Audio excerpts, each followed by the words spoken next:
What's up, legends?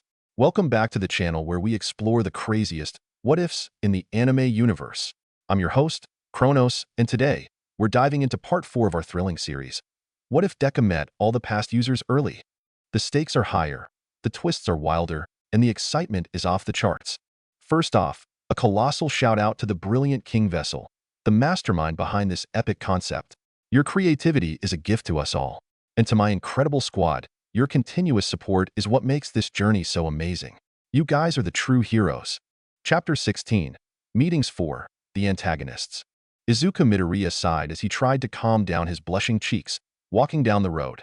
Little ninth, when you wake up with a girl resting on your chest, it's a good thing. Daisy August teased. Ochako's in the lead. Nane Shimere, aka Bita Charger, cheered. Asterisk green tea asterisk has now left the harbor. Izuku sighed before revisiting his search for the villain Katsuki asked for. It was surprisingly hard, but let nobody say that Izuku disliked challenges. There's quite a bit. Assuming that he wants to find someone specifically, lots of earth manipulation quirks, though. So far, there's Club Rock, Crush Mistress, Geobasher, Terralord. I'll have to send these ones until I find more dash. Izuku blinked as he fell out of the Midoriya, muttered to notice someone constantly poking his cheek. He looked to his side to notice a finger steadily tapping his face, which was connected to. Hello. Yui Kodai greeted. You look fine, Midoriya. Izuku nearly jumped out of his skin at her closeness. Kaka Kodai-san? Yui nodded at her name. What are you doing? I'm just taking a walk. I couldn't stay indoors for long. Izuku mumbled as he took in her appearance. Yui was dressed in a white long-sleeved sweater, knee-length plaid skirt, and black tights, which all combined in accentuating her pretty yet athletic figure. Compliment her. Nana urged. Just like that? Yes. Daisy encouraged. She'll be fine with it. You look nice, Kodai-san. Izuku blushed as he sheepishly looked away. Thank you. Yui nodded. I heard about the villain attack. I'm glad that you look all right. Yeah, physically. Izuku sighed. I wish I could say the same for Aizawa-sensei and Master Breaker. Follow me. Without waiting for a response, Yui took his hand and dragged him along. In his surprise, Izuku could barely put up any resistance. Where are we going? Izuku stumbled along with the girl's surprisingly strong grip. I don't like seeing you depressed. Yui's short reply cut off Izuku's protest. You need to smile more. I know a place. At that moment, a stray thought crossed the boy's mind. This feels familiar for some reason. In the back of Izuku's mind, Yui's figure was replaced with my Shinjo's. Izuku rambled as he jotted down details of Yui's quirk while she walked alongside him, silently licking the last of their ice cream. Snatch was really useful for a quirk, instantly teleporting his notebook and pen to his hands whenever he wished. Size allows for the ability to alter the size of inorganic objects. Similar to Akin's, she requires a 5-fingertip contact to activate it.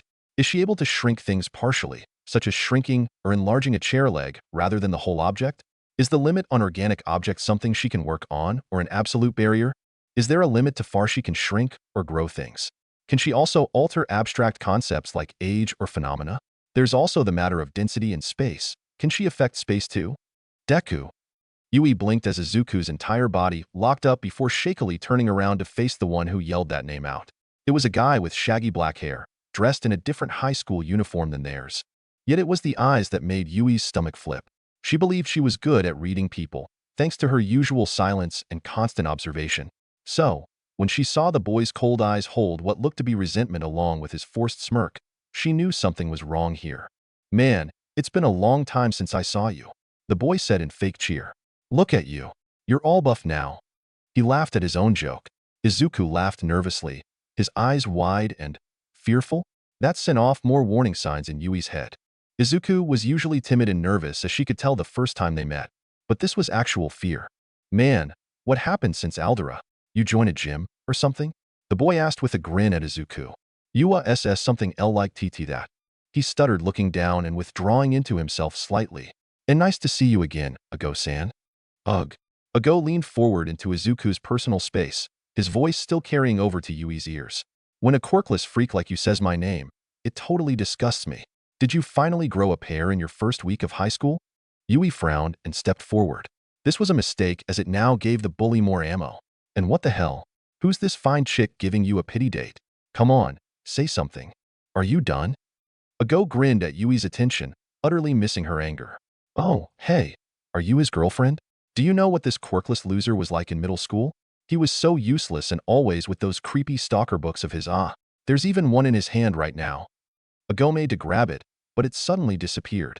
Izuku stared blankly, acknowledging Snatch's brief activation as he remembered the last time a bully laid his hand on his notebook. Hey, you are bothering me and Midoriya. Yui paused to take a leaf out of the most outspoken girl of her class. Please leave and go fuck yourself, since you clearly can't get a girl to be with you like I am with Midoriya.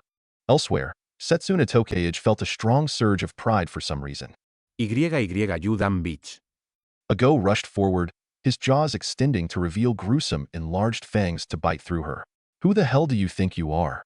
Yui stepped into a combat stance when Izuku moved without warning. Ago choked in his roar when Izuku suddenly wrapped a bicep-rich arm around his head, clutching his jaw shut and leaving him dangling helplessly against the very pissed-off Izuku. Ago-san, did you know that your hyper jaw is very similar to that of a crocodile's?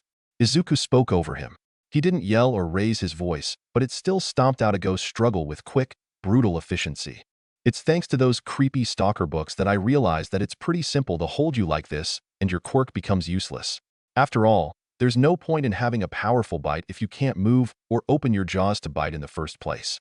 Yui blinked as Izuku talked down to his bully, while discreetly recording the whole thing with her phone. She would need physical proof to show to her friends how a soft-hearted boy could change personalities so drastically. Monoma would probably love it.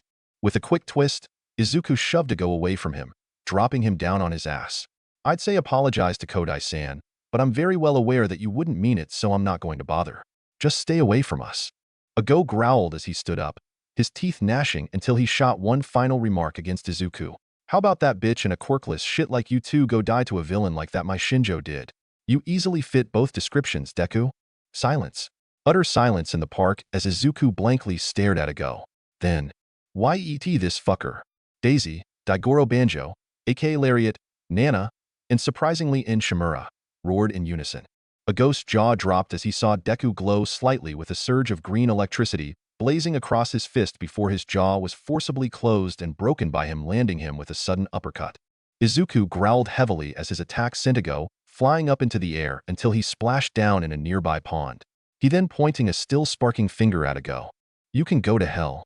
Izuku struggled to form an accurate enough insult for Ago specifically. You damned extra. Izuku blinked to see two kids with a radio and a cat-headed policeman nearby.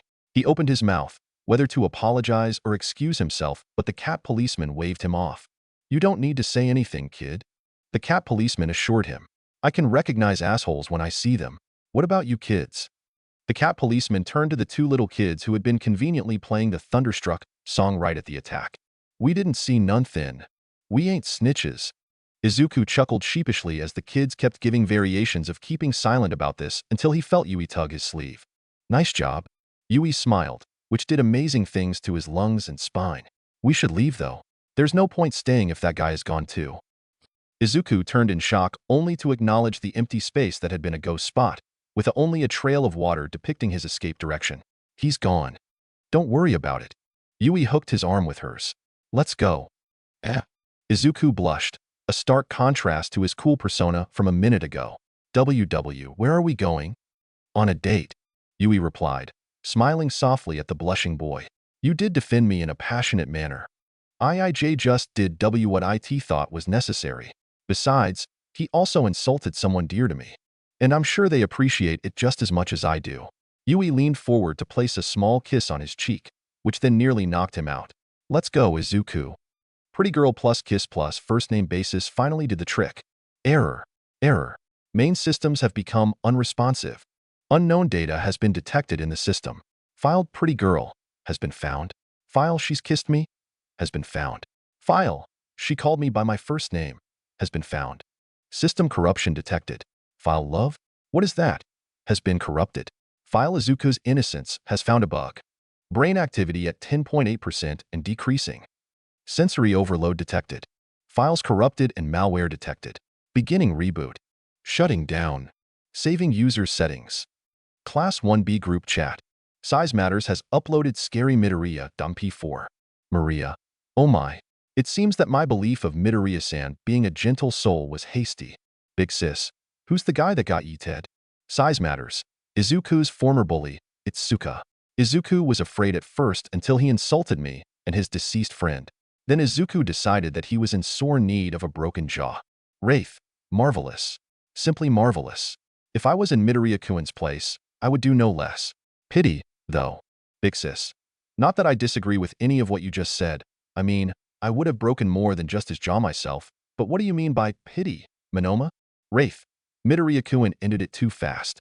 Considering how kind he is, I should take the time to teach him how to properly insult his enemy, especially if that enemy made a point of insulting him first. All Midoriya-kun just did was point out a weakness of his quirk before breaking his jaw when he lost his temper. Shro Maidel, no. We already made a mistake exposing Pony-chan to you. Don't corrupt another cutie. Horny cowgirl. Isn't Midoriya already kick-ass? Why does he need more kick-ass? Gigadrill. It's just a fact of seeing something awesome, Pony. When you witness something like that, people automatically try to imagine how to one-up it. Gigadrill. Also, as Midoriya-sama declared, to hell with bullies. Beast. To hell with bullies. Aaron the Softener. To hell with bullies. Wraith. To hell with bullies. Death Scythe. To hell with bullies. After I cut them up, of course. Poltergeist. To the underworld with bullies. Horny cowgirl. Death to the vicious bullies. Maria. To purgatory with bullies so they may repent for their malicious sins. Iron Soul. Bullies are so fucking unmanly. Big sis. Should I be worried? A lot of you are rather invested in this. Inky One. To the void with bullies. Dino Gal. That park looks pretty close, so I'm off to go find Yui-chan and Midori-kun. Also, death to bullies. Glue Breather. Misfortune to bullies. Vlad King. Vlad King. I thought Monoma was the only one who needed therapy amongst you kids. How many former bully victims did I miss? Poltergeist. We are not all prey, Kin-sensei. No, we are the hunters. Ago growled as he stumbled down the alleyway he'd escaped into. Deku, that bastard. You screwed me up, Deku. Who the hell do you think you are, Deku? You think spamming some quirk out of nowhere makes you worth something, Deku? Deku. DKU. He flew into a rage, bleeding and broken jaws extending to bite down on everything nearby. Trash cans, dumpsters, pipes, walls themselves. Nothing was spared from Ago's rampage as his rage was fueled by both pain and humiliation. Screw you, DKU. Screw you. How nice. Sludge rose up behind Ago. The gurgling sound made the young man stop rampaging and turn around as the amorphous form of the sludge villain towered over him. I love me a skinsuit with lots of literal bite. In an instant, the sludge villain charged Ago, suffocating him as he tried to force himself into the bully's body. Get hack off. Ago struggled as he choked and futilely tried to pull the fluid villain off him. No way. The sludge villain croaked as he revealed a small canister out of his body and popped it open to reveal an auto-injector. Considering the news I heard from those USJ guys, I just had to make a comeback here. With our quirks and this stuff combined, All Might's not going to be enough this time. As his sight faded away, the last thing Ago saw was the side of the injector, which was labeled Trigger. Is it my turn yet? Ayako Momogami whined, bouncing from foot to foot as she struggled to see who was winning and, subsequently, if the game was over yet. Karazu and Yu bobbed from side to side as they moved with their controllers, often knocking into each other with a good amount of obnoxious snickering. Around them, the sounds of other game machines beeped and buzzed, chimed and sang and rang for winners. Ayako temporarily abandoned her fruitless attempt to see the screen her friends were using and looked around wistfully at the other games. Karazu had insisted they come to the arcade today instead of going to the park, saying they'd play all the games and win a bunch of tickets, but so far the only game he and you had played was Mortal Kombat over and over again. And they haven't let her have a turn even once. The little girl puffed up her cheeks and exhaled heavily, blowing her bangs out of her eyes for a few seconds. She scowled at the two boys when they didn't answer her before sharply turning on her heels to stomp down the aisle. Those two jerks could keep playing their stupid game. There were other games that actually gave tickets that she wanted to play anyways. Today was a busy day though. Other kids, all of them bigger and most definitely older than her, were clustered together around the different machines. Everyone was loud and enjoying themselves. She passed a group that was playing a racing game, and another that was shooting hoops, or spraying down clown faces with water guns, or tossing little bouncy balls at targets. The only game that didn't appear to be taken was a single lane of skee-ball at the very end of the aisle. Ayako hurriedly skipped to it with the intent to claim it before someone else did. Shoving her hand into her pocket, The little girl eagerly fished out a couple of coins, only for one to slip from her butterfingers and roll away. Ah, no, come back? Ayako ran after the money, stomping her feet every time she neared the runaway coin. This took her around one of the machines and right into someone's leg. As the child fell on her rear, the coin bounced off a thick combat boot and spun to a clinking stop. Undeterred, the little girl scrambled to snatch the coin before anything else could happen. Whoa, you okay there? Before Ayako could do anything, like basking in the victory of finally catching the coin, or even apologizing to the stranger, a pair of rather large hands had found their way beneath her arms, and the next thing she knew, she was being hoisted from the ground. There, standing like a champ already, the little girl looked up with both an apology and a thank you tumbling out of her mouth, but the words quickly died as she took in the sight of red horn-haired boy grinning down at her. "And what's your name?" Large eyes shined with awe as they took him in, a cheesy, crooked smile breaking along the kid's face. She stepped forward and pointed at herself with her thumb. "My name's Ayako Momogami. Who are you? What's your quirk?" Ijiro Kirishima couldn't help but chuckle at how upfront she was. He absolutely loved kids, and even more so, he loved making friends with kids. Now he was no clairvoyant, but even he could see that a friendship between himself and this little girl was just around the corner in the near future. "I'm Ijiro Kirishima. It's nice to meet you, Ayako. And this is hardening." He smiled as he introduced himself, displaying sharp teeth that caused an immediate reaction when he hardened his forearm. "Cute dragon." Ayako gasped, pointing at him with mounting excitement. This guy could harden his skin so it was as tough as dragon scales, along with the horns in his hair and his super sharp teeth. Then he was like a human dragon dude. With all of those things going for him, then it had only been logical, in Ayako's opinion, to refer to him as the cute dragon in her mind. Meanwhile, said boy was busy attempting to discern which part of the little girl's declaration deserved what reaction. Was his face on fire because she called him cute, or because she called him a dragon? Which part should he be more proud for being called, cute or dragon? Why had she called him a cute dragon? Cute was weird for a guy to accept, but dragon was badass. What to choose? What to accept? Wait a minute. Ijiro grinned as a cog in his memory jolted. "Momogami? You're the kid that Bakugo saved. Good thing Midori Aniki gave me your name. You know Aniki?" Ayako was overjoyed. This guy was a hero like Aniki. No wonder he had such an awesome look and quirk. "Yup. So what brings my classmates fan here?" Ijiro slid his hands into his pockets as he continued to give the little girl a sharp grin. Like unlocking the floodgate, as his dad would often say about chatty people. Ayako took a deep breath before opening her mouth, and instantly Ijiro knew that he was in for a long explanation. "Well, me and Karazu, and you wanted to go out and do something fun today, 'cause it's a free day and free days are for playing out of the neighborhood." She began matter-of-factly. "I wanted to go and play Heroes at the big park, 'cause I got a new Mirko umbrella and wanted to beat up Quakehead with it. But Karazu said his ma was gonna take him into town to come here and play at the arcade, and said that's where we was gonna go. He also said we'd play a lot of games and collect so many tickets that we'd be able to buy one of the big prizes. But he and you ain't done nothing but play Mortal Kombat since we got here. And I ain't even had a turn yet. So I was gonna play skee-ball, but my coin jumped out of my hands and here we are." Ayako threw her hands up in the air, finishing with a huff and a pink face. He quirked an eyebrow, chuckling. "Really? That doesn't sound very fair of your." Eher friends. To be honest, that didn't even sound like the kids were actually friends. This Karazu person must have been the head of the group, calling all the shots like he did, and you was the kid in between him and Ayako, nothing short of a follower. As for the little girl, just from that dissertation alone, it sounded more like the girl was merely being allowed to be a part of their group. Like popular kids keeping a nobody around for show, among other things. A bully's pet, if he were to go so far. The little girl lowered her arms and scuffed the floor with a green boot. She shrugged a couple of times. "It's nothing new. They can be jerks sometimes, but they're still my best friends." Nope. Objection. Ijiro wanted to yell out. He knew what best friends were supposed to be like, how they acted, how they made him feel, what they would do for him and they in return. And what she had were most definitely not people worthy of possessing the title of a best friend. Something needed to be done to rectify that, and Ijiro knew just where to start. "Well, if your friends aren't going to play with you, how about you come and play with me and my friends?" He held out a hand while pointing over his shoulder with the other. Then a bit more slyly, he added, "Not only are we cooler, there's someone with us who I'm sure would be happy to see you." Well, happy was probably an incorrect choice in words considering who it was, but in any case it caused Ayako's eyes to light up. He could practically see the dots connecting in her mind, and the realization began to show in the form of an excited bounce. The little girl eagerly took his outstretched hand, chirping her agreement. The two of them began to walk down the aisle where everyone was fired up entertaining themselves. Denki Kaminari, having separated from Kyoka a bit earlier before meeting up, was the first to notice him. Dude, what took you so low, and where'd the kid come from? If you haven't noticed already, we're surrounded by kids. Hantasiro, focusing so intently on his game of Pac-Man that he almost looked bored, commented dryly. It's almost like we're in a place where they're known to congregate. The blonde shot his friend an overly shocked look, gasping and daintily covering his mouth. Really?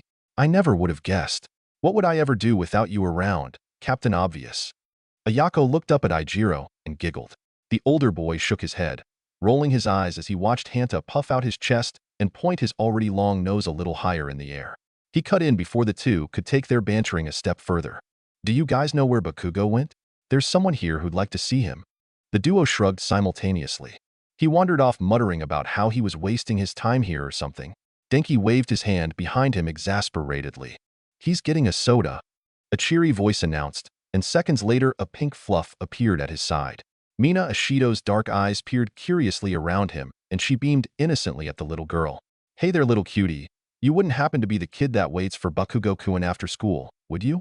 Ayako stared in awe at the pink wonder before her with her mouth slightly agape. She's seen a lot of colorful people in her short-lived time, and it never ceased to amaze her the individuality a single quirk could give to a person.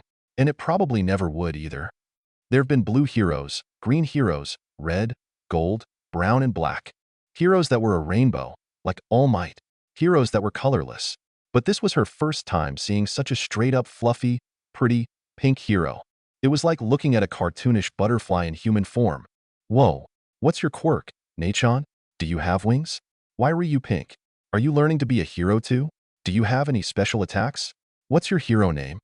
Ijiro's hand was abandoned in a flash as the little girl practically materialized in front of Mina, a dozen questions spewing from her mouth at rapid fire.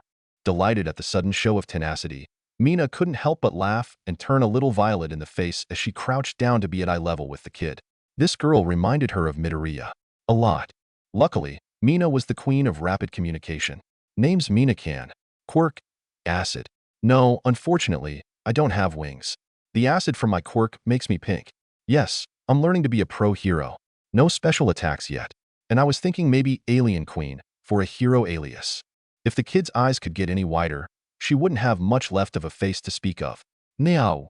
Although I think you look more like a lady butterfly than an alien queen, 'cause your hair's all super fluffy and your horns are like butterfly antenna. Oh, and I'm a Yakoma Magami, but my hero name's Valkyrie. She leaned in closer and brought her voice to a whisper, grinning. And I'm gonna be a Niki's sidekick when I go pro. A shadow fell over them, and the two looked up to see Hanta with his hands on his hips. Despite the serious posture, it was obvious that he was trying hard not to laugh. Wait, hold the fire. So you're the kid that's been managing to tame Blasteam Explodes a lot? Hello, and how do you do that? He knelt down and held out his hand. Ayako's eyes were resolutely glued to the bulbous projections coming out of his elbows to even notice it, let alone the words coming out of his mouth. Grabby hands instantly kicked in, and she completely skipped over his outstretched hand to begin examining what was obviously going to become her next obsession for the next few minutes. What's this? How does it work? I feel like I'm watching a little girl version of Midoriya. Denki chuckled as he briefly checked around for him. A meeting between two young quirk enthusiasts would be interesting to say the least. I'm sensing a theme here. Hanta mouthed before eagerly turning to explain the mechanics of his tape arms. Unfortunately, he never got the chance to start. What the hell? What are you doing here, Red Shoe? And just like that, Ayako vanished yet again. Everyone turned to watch her run towards Katsuki, who had finally deigned to return. At some point, Ijiro had gone off and retrieved him. Aniki! Ayako skidded to a halt just before she collided into Katsuki's legs, bouncing up and down full of giggles galore. All Katsuki could see was a curly-haired human-shaped puppy yapping excitedly at his feet, and it put him at a loss as to what to do with her. Ayako quickly settled down, and he could finally use his glare without feeling marginally guilty about it. You didn't answer my question, he growled. The little girl hid her hands behind her back and attempted to appear casual. It's an arcade. Kids are known to conjurigrate here. Behind her, Denki and Hanta came exceedingly close to mimicking a pack of hyenas. Katsuki opened and closed his mouth a couple times, but once again found that he was powerless to respond in his preferred scathing manner. She had just used sarcasm without even realizing it, and now those two idiots were laughing and encouraging her for it. How was one supposed to respond to that? Oh, and don't forget the big round eyes that symbolized everything good and pure working in tandem with the goofy grin. What was there for him to be mad at with a power combo like that in play? Real cute, he muttered dryly. He eyed Ayako as she hopped closer still. She hesitated for a split second before raising her arms up, bouncing back and forth on the tips of her toes. Dumbly, he stared at her, and everyone else stared at him, watching, waiting to see what he would do. In the mind of Katsuki Bakugo, this was instantly classified as a Class A danger, a trap. If he picked her up, then he was showing some kind of weakness. If he didn't, then not only would he be faced with Ayako's disappointment, he did catch that hesitation, but more than likely, he wouldn't hear the end of the underhanded comments about his jerkisry ways. In the end, he was put at a personal stalemate. Katsuki didn't do well with stalemates. Katsuki was also not the kind to take trivial matters like this into consideration, yet here he was. His social plan usually revolved around acting first, giving a shit later. As a result, the moment he had begun his high school career, the little social life he'd had before all but vanished. Everyone except Izuku could go die in a hole for all he cared. But in order to better himself as a Yako Zaniki, he had to try. Still, he wasn't going to outright spoil the kid by holding her. She was a big girl, and honestly he didn't need another reason for people to mistake him as her older brother. No matter how much he secretly enjoyed her yells of, "Aniki, I'm not picking you up," he groused. "Well, get down here then," the kid responded stubbornly. "'Cause I want to give you a hug." Katsuki huffed before giving in and crouching down. As Ayako latched onto him, he fixed everyone with a dour stare and a silent promise that he would murder them all in their sleep if they started spreading weird rumors about him because of this. Meanwhile, lurking nearby, "Aren't we gonna tell her it's time to go?" You, a lanky boy for a 6-year-old, who also possessed the world's worst fidgeting habit thanks to his flexible limbs, curiously asked the boy next to him. Karaza glowered darkly as he watched Ayachan amidst the throng of big kids, laughing it up while they moved on to play a game. He had invited her to come and play with him and you, not them. The little boy's dark expression shifted with a smile as he turned away from the scene. Nope. He popped the pea, showering his fat lips with a little spittle. And we're gonna tell my mom that she already got picked up, got it? Karazu considered himself an expert on the phrase payback, something Ayachan should have been all too aware of at this point. Oh well, it wasn't his fault she was too dumb to have seen this coming. You shrugged. Honestly, he couldn't care less. Sure, Ayachan was fun to play with, but she wasn't really his friend. She was like his pet monkey, entertaining. The things he and Karazu would make her do could chase the boredom away any day. And this was going to be really funny. Woo. Who's ready to face the queen of dance next? The undefeated lady of the floor? Mina cheered as she balanced on the bar hanging off the DDR machine. To the other side of her, Denki stumbled off the dais, his legs jelly and brain more on the fritz than whenever he overexerted his quirk. Further on, Hanta blanched. Sorry Ishido, but I chose life. I'm not playing that stupid game. Katsuki grouched. Ayako sought to intervene before Ijiro could offer to face the pinkette for round 2. She threw both hands in the air and bounded forward. Me. Ivanna go. Mina smiled at the little girl, setting herself down and making a move to get the game ready. Aha. A brave challenger. She winked at Ayako. Just be warned, I won't go easy on you. The child scrambled onto the dance pad, furiously brushing her hair out of her eyes as a determined air settled over her. She nodded and Mina fed the machine a few more coins before starting her selection on the settings. However, Ayako had a different idea in mind. Wait, not easy. I want to do it on your level. The pinkette gave her similarly haired challenger a concerned look. You sure you want to play on expert? It's really difficult, you know. In response, the kid gave her a look that said she knew what she was about. Mina glanced at Katsuki over her shoulder and he glared in response, crossing his arms over his broad chest. The fuck you looking at me for? If Red Shoe says she wants to play death mode, then let her. It'll serve her right when she attends her own funeral. She glanced at the other three and received no support. With a defeated sigh, she shrugged it off and put the game on expert mode. A song was picked, and then there were only a few seconds to prepare herself. As for Ayako, overboost mode activated. When the arrows began to fly across the screen, the child pulled forth energy that many adults over the years had speculated was from a reserve that could siphon off everyone in the nearby vicinity in order to give a single kid the ability to remain active for hours on end without tiring. The little girl became a blur as she hopped from arrow to arrow. Anybody watching her was floored. Denki fell to his knees and pulled at his hair. Ijiro openly gawked. The power of Christ compels you. The power of Christ compels you. The power of Christ compels you. Hanta, hardly a religious man, was repeatedly forming the cross while muttering the mantra as he eyed what was clearly a child channeling some kind of speed demon. Katsuki simply wanted to know why she was good at this, but tripped over literally everything else. But with great power came a great cost. At the end of what one might consider a rampage, everything for the two players on the dance pad began to finally slow down. For Mina, she was breathless and starting to feel the strain of dancing for 3 games in a row. For Ayako, the world began to spin when she finally let go of her breath with a loud gasp. She fell onto her but none too gracefully and proceeded to watch the black spots dance around. "You're supposed to breathe, dumbass." Katsuki clicked his tongue as he sauntered closer, leaning against the railing. "Otherwise, you're just asking to pass out." A corner of his mouth quirked up. "Still, that wasn't bad, Red Shoe." "Wasn't bad," he says. Denki muttered alongside Hanta. "That was insane. Where's Kyoka-chan when I need a constructive critic?" "That was awesome, way to go, Ayako." Ijiro pumped his fist in the air. "I didn't think anyone could take on Ishido and survive." Said girl crouched down and held out her hand for a high five. "Those were some slick moves, kiddo." "High five." Ayako raised her hand to meet demands, but quickly rerouted it to cover her mouth as she yawned. At this, everyone grew aware that it was getting late, and that they still had other things to do. After Ijiro checked his phone and announced to group that it was 5:15, they had all unanimously agreed that it was best they start heading home. Upon hearing the time, the little girl suddenly became serious. Ignoring the wooziness that lingered on from her triumphant battle, she scrambled towards the other aisle where she had last left Karazu and Yu.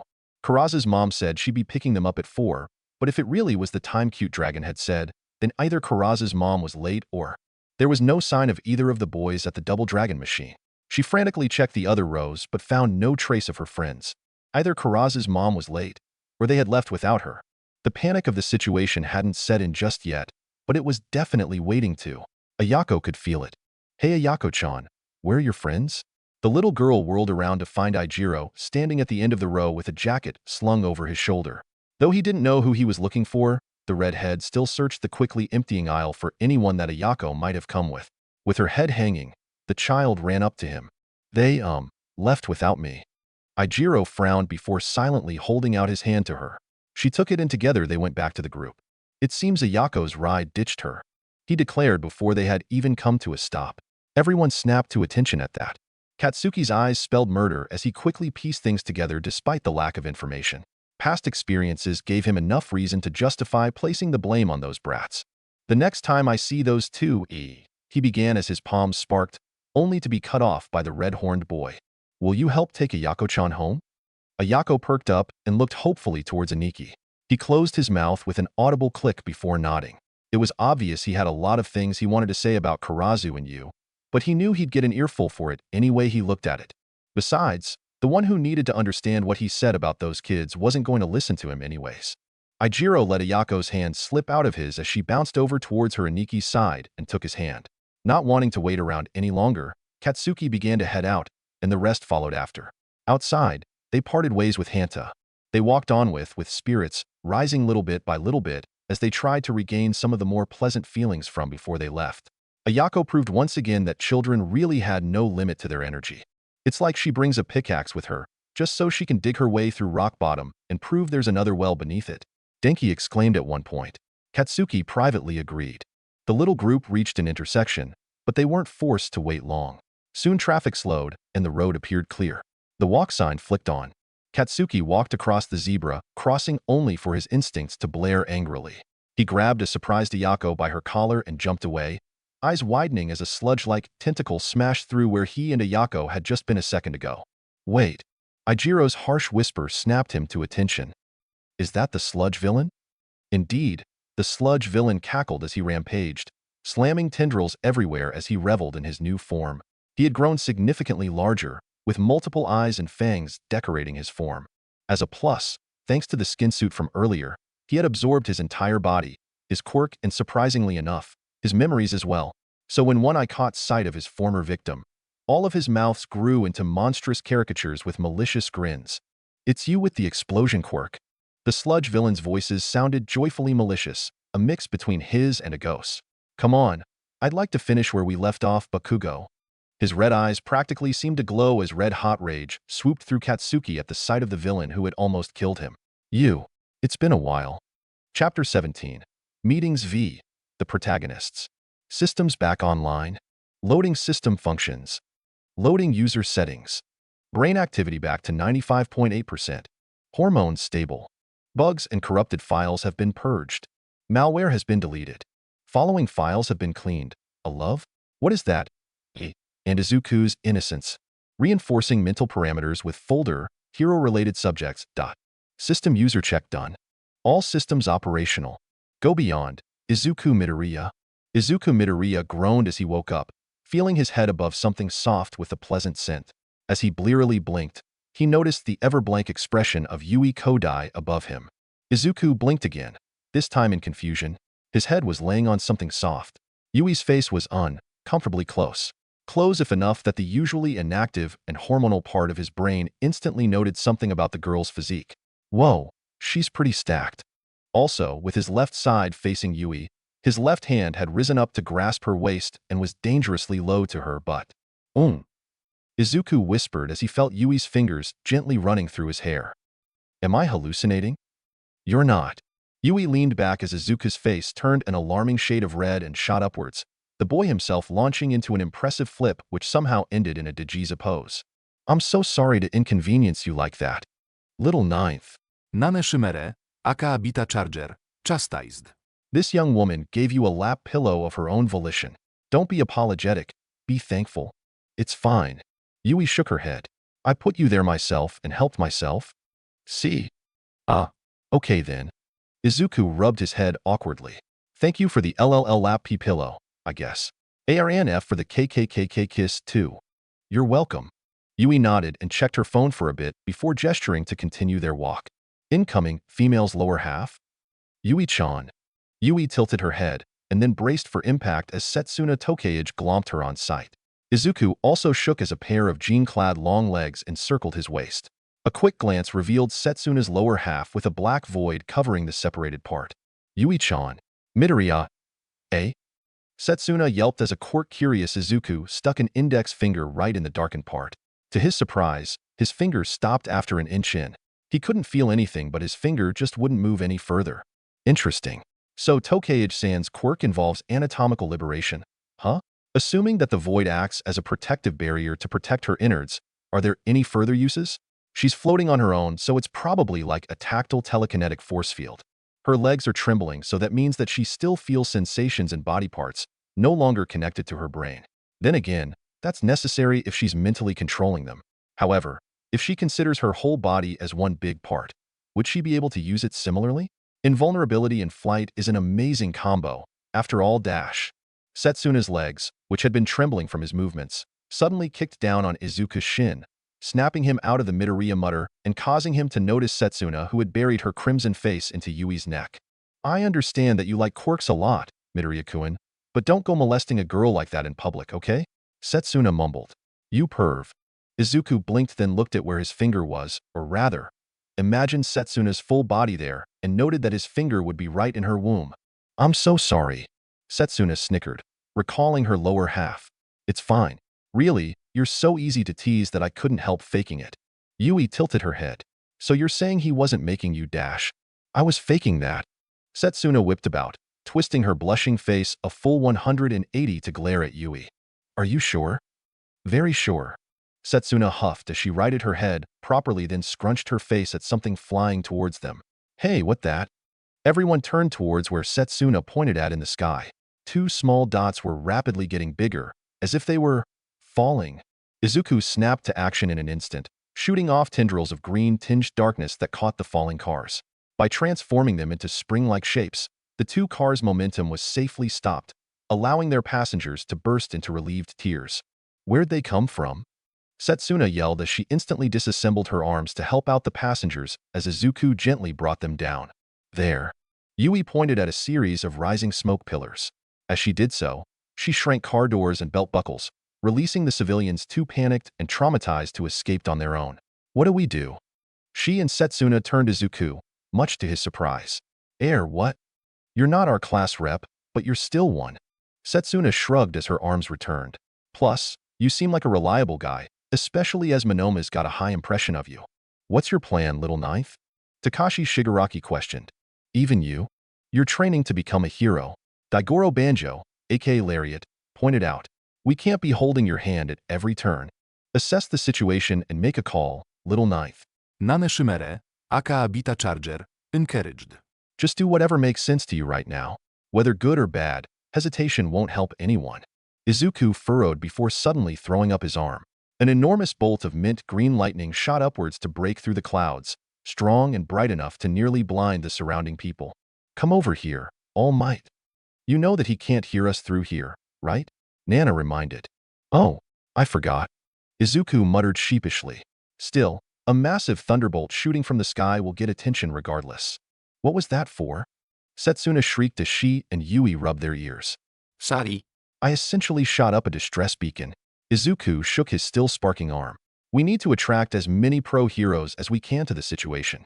Plus, a massive thunderbolt blasting through the sky should make civilians hide indoors. Not really. At Izuku's confusion, Yui continued. Other than the fact that real lightning isn't green, the way your lightning shot through the clouds from the ground makes it clear that it's not natural, which will in turn attract civilians who want to spectate a hero versus villain fight. Izuku blanched at the sheer truth in that because he knew that he himself would have come running, despite the danger. It is a good thing that Yui has kept you too busy to keep pursuing such a dangerous habit. Hikage Shinomori muttered. Plus, there aren't any pro-heroes in the city with a quirk like that. Setsuna added. All the pros you just called might mistake you for a villain instead. She stopped at Izuku's horror-stricken face. Don't worry though. We and these civilians you just saved can totally vouch for you. Izuku sighed in relief before smacking his palm against a fist. All right then, let's dash. Izuku was interrupted when Kamui Woods, aka Shinji Nishiya, suddenly dropped in from the sky. Did any of you see who shot up that thunderbolt? The timber hero asked with a sense of urgency. I did. Izuku replied nervously. He still remembered his last encounter with him after all. There's a villain attack and I wanted to draw attention to it. I see. Kamui Woods acknowledged as he looked down the street towards the chaos. He could already spy empty lady's hair and horns in the distance. Good job then. Get to safety, all of you. Midoriya-kun, I've called the emergency line for these guys. Setsuna gestured to the shaken civilians. Let's leave it to the heroes from now on. She's right. Kamui Woods agreed. Get to dash. He suddenly shot out his arm which grew into a large and immense thicket when a gigantic blob-like figure literally dropped in from the sky and crashed a large fist against the wooden shield. Deku. The sludge villain roared, causing Izuku to flinch. I'll kill you. The sludge villain? Izuku choked. For a moment, the horrible memory of the air in his lungs being replaced by sludge shook his body heavily, causing him to fall to his knees in traumatic shock. Little knife? Breathe, kid. Izuku. Midoriya. Kamui Woods' eyes widened at the sight as the two girls gently but hurriedly rushed to the boy's sides, with the green-haired one slowly rubbing his back. Midoriya, you're that quirkless kid who ran into danger from last year. He then eyed the danger itself, swiftly moving about giant shields of entwined branches to block the flailing tentacles. Thankfully, he didn't seem to have his explosion abilities this time, meaning he could now pay back the uselessness he felt that day. You girls over there. Kamui Woods called over, not taking his attention off the villain. Take Midoriya and the civilians away from here. I will handle this. This seemed to spark the civilians into running away on their own, causing a panic when they ran into others who wanted to watch. Izuku himself snapped out of his panic attack at Kamui Woods' demand. What about you? Something's happened to him. His size has quadrupled, and he now has extra mouths everywhere. How are you going to beat him alone? That's for me to worry about. Kamui Woods' resolute answer shot down Izuku's protest. I am a hero. As a civilian and a child, you can't endanger yourself by offering to stay behind, especially when I am here. This won't be like last year, kid. I will save everyone. D. Katsuki Bakugo shot forward, blasting the sludge villain in the face without hesitation. Gahaha, is that the best you can do? The sludge villain cackled as he swung a large tendril at Katsuki, who easily dodged through the air. Considering that their quirks wouldn't have had any effect on him, it had been easy to convince Eijiro, Denki, and Mina to run away with Ayako to a safer location. The sludge villain had ignored them, totally focused on Katsuki as the latter flew about. This fucker's really jacked up. Katsuki growled as he flipped over a tentacle that came from below and blew off the offending appendage, rendering it useless liquid on the tarmac. Not only has he quadrupled in size, his speed from last year hasn't dropped in the slightest. Not like it'll stop me from blowing your ass to kingdom come. Katsuki roared as he charged forward again, blasting forward in an instant. The sludge villain roared as he swung limb after limb, but Katsuki was too agile and fast, blasting off parts of the villainous slime every time he got close. Too slow. Katsuki blasted the sludge villain right in an eye this time. You might have gotten bigger this time, but you're still no match for me when I've got my arms free of you. Are you sure of that? A tentacle shot forward with a quickly formed jaw which nearly bit off Katsuki's head. Check again, Bakugo. Katsuki surged forward, slid under the biting appendage, and in an instant, blasted the whole limb off. How about you check again, sludge bastard? Did you think that a one-time extra like you could kill me? Katsuki blasted around again, landing a few more hits before slamming down on the top of a street lamp. Just who the hell do you think I am? There's nobody but us now. The fact that no hero has arrived yet means that all those smoke pillars from afar must be simultaneous villain attacks. I gotta deal with this extra and get back to the others before Red Shoe pulls another Izuku and rushes into danger to save others without worry for herself. Katsuki took to the air and then used Explosion to propel himself towards the sludge villain in a circular motion, which created a superheated whirlwind around him. I wish I could fuck you up more, but I've got different priorities now. For now, you can just drop dead. The ensuing twister collected oxygen and momentum, ensuring that he had enough for this huge attack. Howitzer impact. The sludge villain gaped as the attack impacted him, causing his entire body to splattered and blown apart in an instant, while the fiery shockwave itself nearly blew up the entire street in its wake, easily rivaling an actual missile in destructive potential. Ha. Katsuki frowned as the spread about sludge regrouped and recomposed itself, causing a small windstorm from its rapidly regenerating mass of green. Too bad, Bakugo. With that brat's memories, I already know your limits. After using that move, your arms will start throbbing uncontrollably. The sludge villain leaned forward as numerous mouths opened up across his body. Come on, Bakugo. Fight and fight until you drop. This time, I will have your power. Katsuki clenched his fists as he burst into a furious grin. You sludge bastard. And I will beat All Might this time. And then Katsuki took that personally. X cannon. Despite the throbbing pain in Katsuki's arms, another fiery shockwave wreaked everything in front of him, blowing up a good portion of the sludge villain. However, the sludge villain simply regenerated again, cackling loudly from all his mouths like a freaky Lovecraft knockoff. Oh, I made it. A high heel clacked loudly against the ground. A shudder swept through the area as the temperature suddenly dived. Izuku, Hikage, hummed as he swiftly dodged through the attacking tendrils with a copious use of danger sense at every 5 seconds. Contrary to him, Kamui Woods took far more damage but dealt back just as much, attacking him with giant wooden whips, fists and weapons, all in an effort to splatter and weaken his form. However, chomp, gahaha, it's useless. The sludge villain boasted as several of the numerous mouths on his body kept biting off the wooden constructs. I may not have that brat's explosions, but this new quirk is still more than capable of dealing with the likes of you. Damn it. Kamui Woods slid back to Izuku, Hikage's front. As the battle raged on, Izuku had pointed out that the villain was focused on him due to his past involvement in his arrest, and would therefore chase after him no matter what. It was instantly proven as Izuku and Kamui Woods slowly drew him to the thankfully close by beach while Yui and Setsuna went the other way with the remaining civilians. The sludge villain had taken a brief look at them before glaring back at Izuku with a snarl, convincing Kamui Woods to go along with the plan. We're here. Izuku, Hikage, yelled out, alerting the pro-hero who sighed in relief as he observed his surroundings. Plenty of space, no civilians in sight besides the kid obediently behind me, and plenty of water for rehydration. It's rare for me to find such optimal scenarios. Kamui Woods slammed his fists deep into the ground, burying them deep into the beach sand. Lacquered forest emergence. I don't know that move. Izuku squealed as he wrote furiously in his notebook. Where did that book come from? Harumi Kiyama questioned. 6 quirk shouldn't work in this mental space. Twin branches grew from the ground before, stretching forward until they dived into the sand and burst forth, multiplied a few times over. By the time they reached the panicking villain, the branches had multiplied several times over to easily surround the villain. The sludge villain humphed before rapidly coiling around himself. After wrapping himself tight enough to match a ball, He rapidly unfurled himself and spun about with abnormal strength.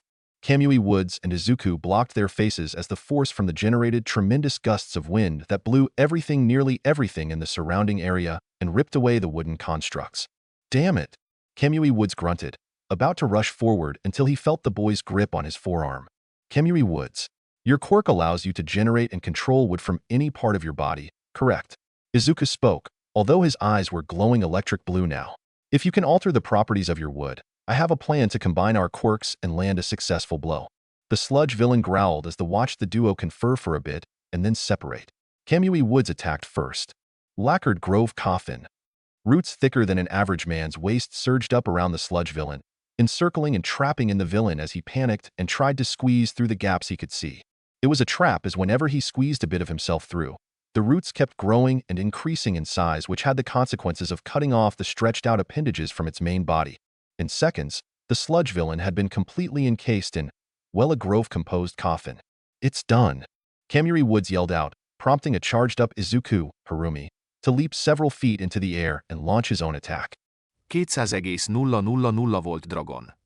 A massive blue eastern dragon with white light coming from its eyes and open jaws, composed of blue electricity that was almost too bright to look at, roared into existence and slammed itself downwards. Oh crap! The sludge villain muttered as, despite his wooden, almost blocking light, the oncoming attack was bright enough to light up the small space even through a total of 6 nail-sized holes. The Volt Dragon smashed down on the bound villain, all but obliterating the lacquered grove coffin from the sheer power and heat. So that's why he wanted extra flammable wood. Kamui Woods grunted and shielded Izuku, Harumi, and himself as the super move superheated the beach sand into glass bits and flew about from the shockwave. What the hell, kid? I know that he nearly killed your friend last year, but that's no reason to return the favor and risk imprisonment. First of all, before attacking Bakugo, the sludge villain attacked me first before All Might saved me from my murder at his hands. Hopefully, that explains my utter lack of care for his life. Izuku, Harumi, pointed out, cutting off Kamui Woods. Oh god, he was attacked first? The timber hero reeled back in shock. No wonder he ran in like that. If his friend got attacked by the same villain and All Might wasn't anywhere nearby to help out, of course, he'd rush in there, regardless of the danger. And I yelled at him. Oh god. I yelled at a traumatized kid for trying to save his friend. Oh no, kid. I'm so sorry. What? No, that's not true. Izuku shook his head with a self-depreciating smile. Even if All Might complimented me for it, it was still pretty reckless. The other champions said nothing, but did their best to glare through his body's eyes at the timber hero. Second off, Izuku, Harumi, continued only to suddenly kick Kamui Woods away. For a brief moment, Kamui Woods wondered how a small boy had enough physical strength to kick a full-grown man several meters away. Then a massive tendril blew off the kid's head and upper shoulders. Before he could scream, Izuku, Harumi's blown-off parts transformed into lightning and reconstructed himself and continued as if he hadn't just taken and walked off a killing blow. He's still in fighting condition, so he's actually nowhere near dead thanks to his regeneration. Regeneration? He's become a full-on slime now? Kamui Woods shook his head free from that shocking sight and turned to look at the villain in question.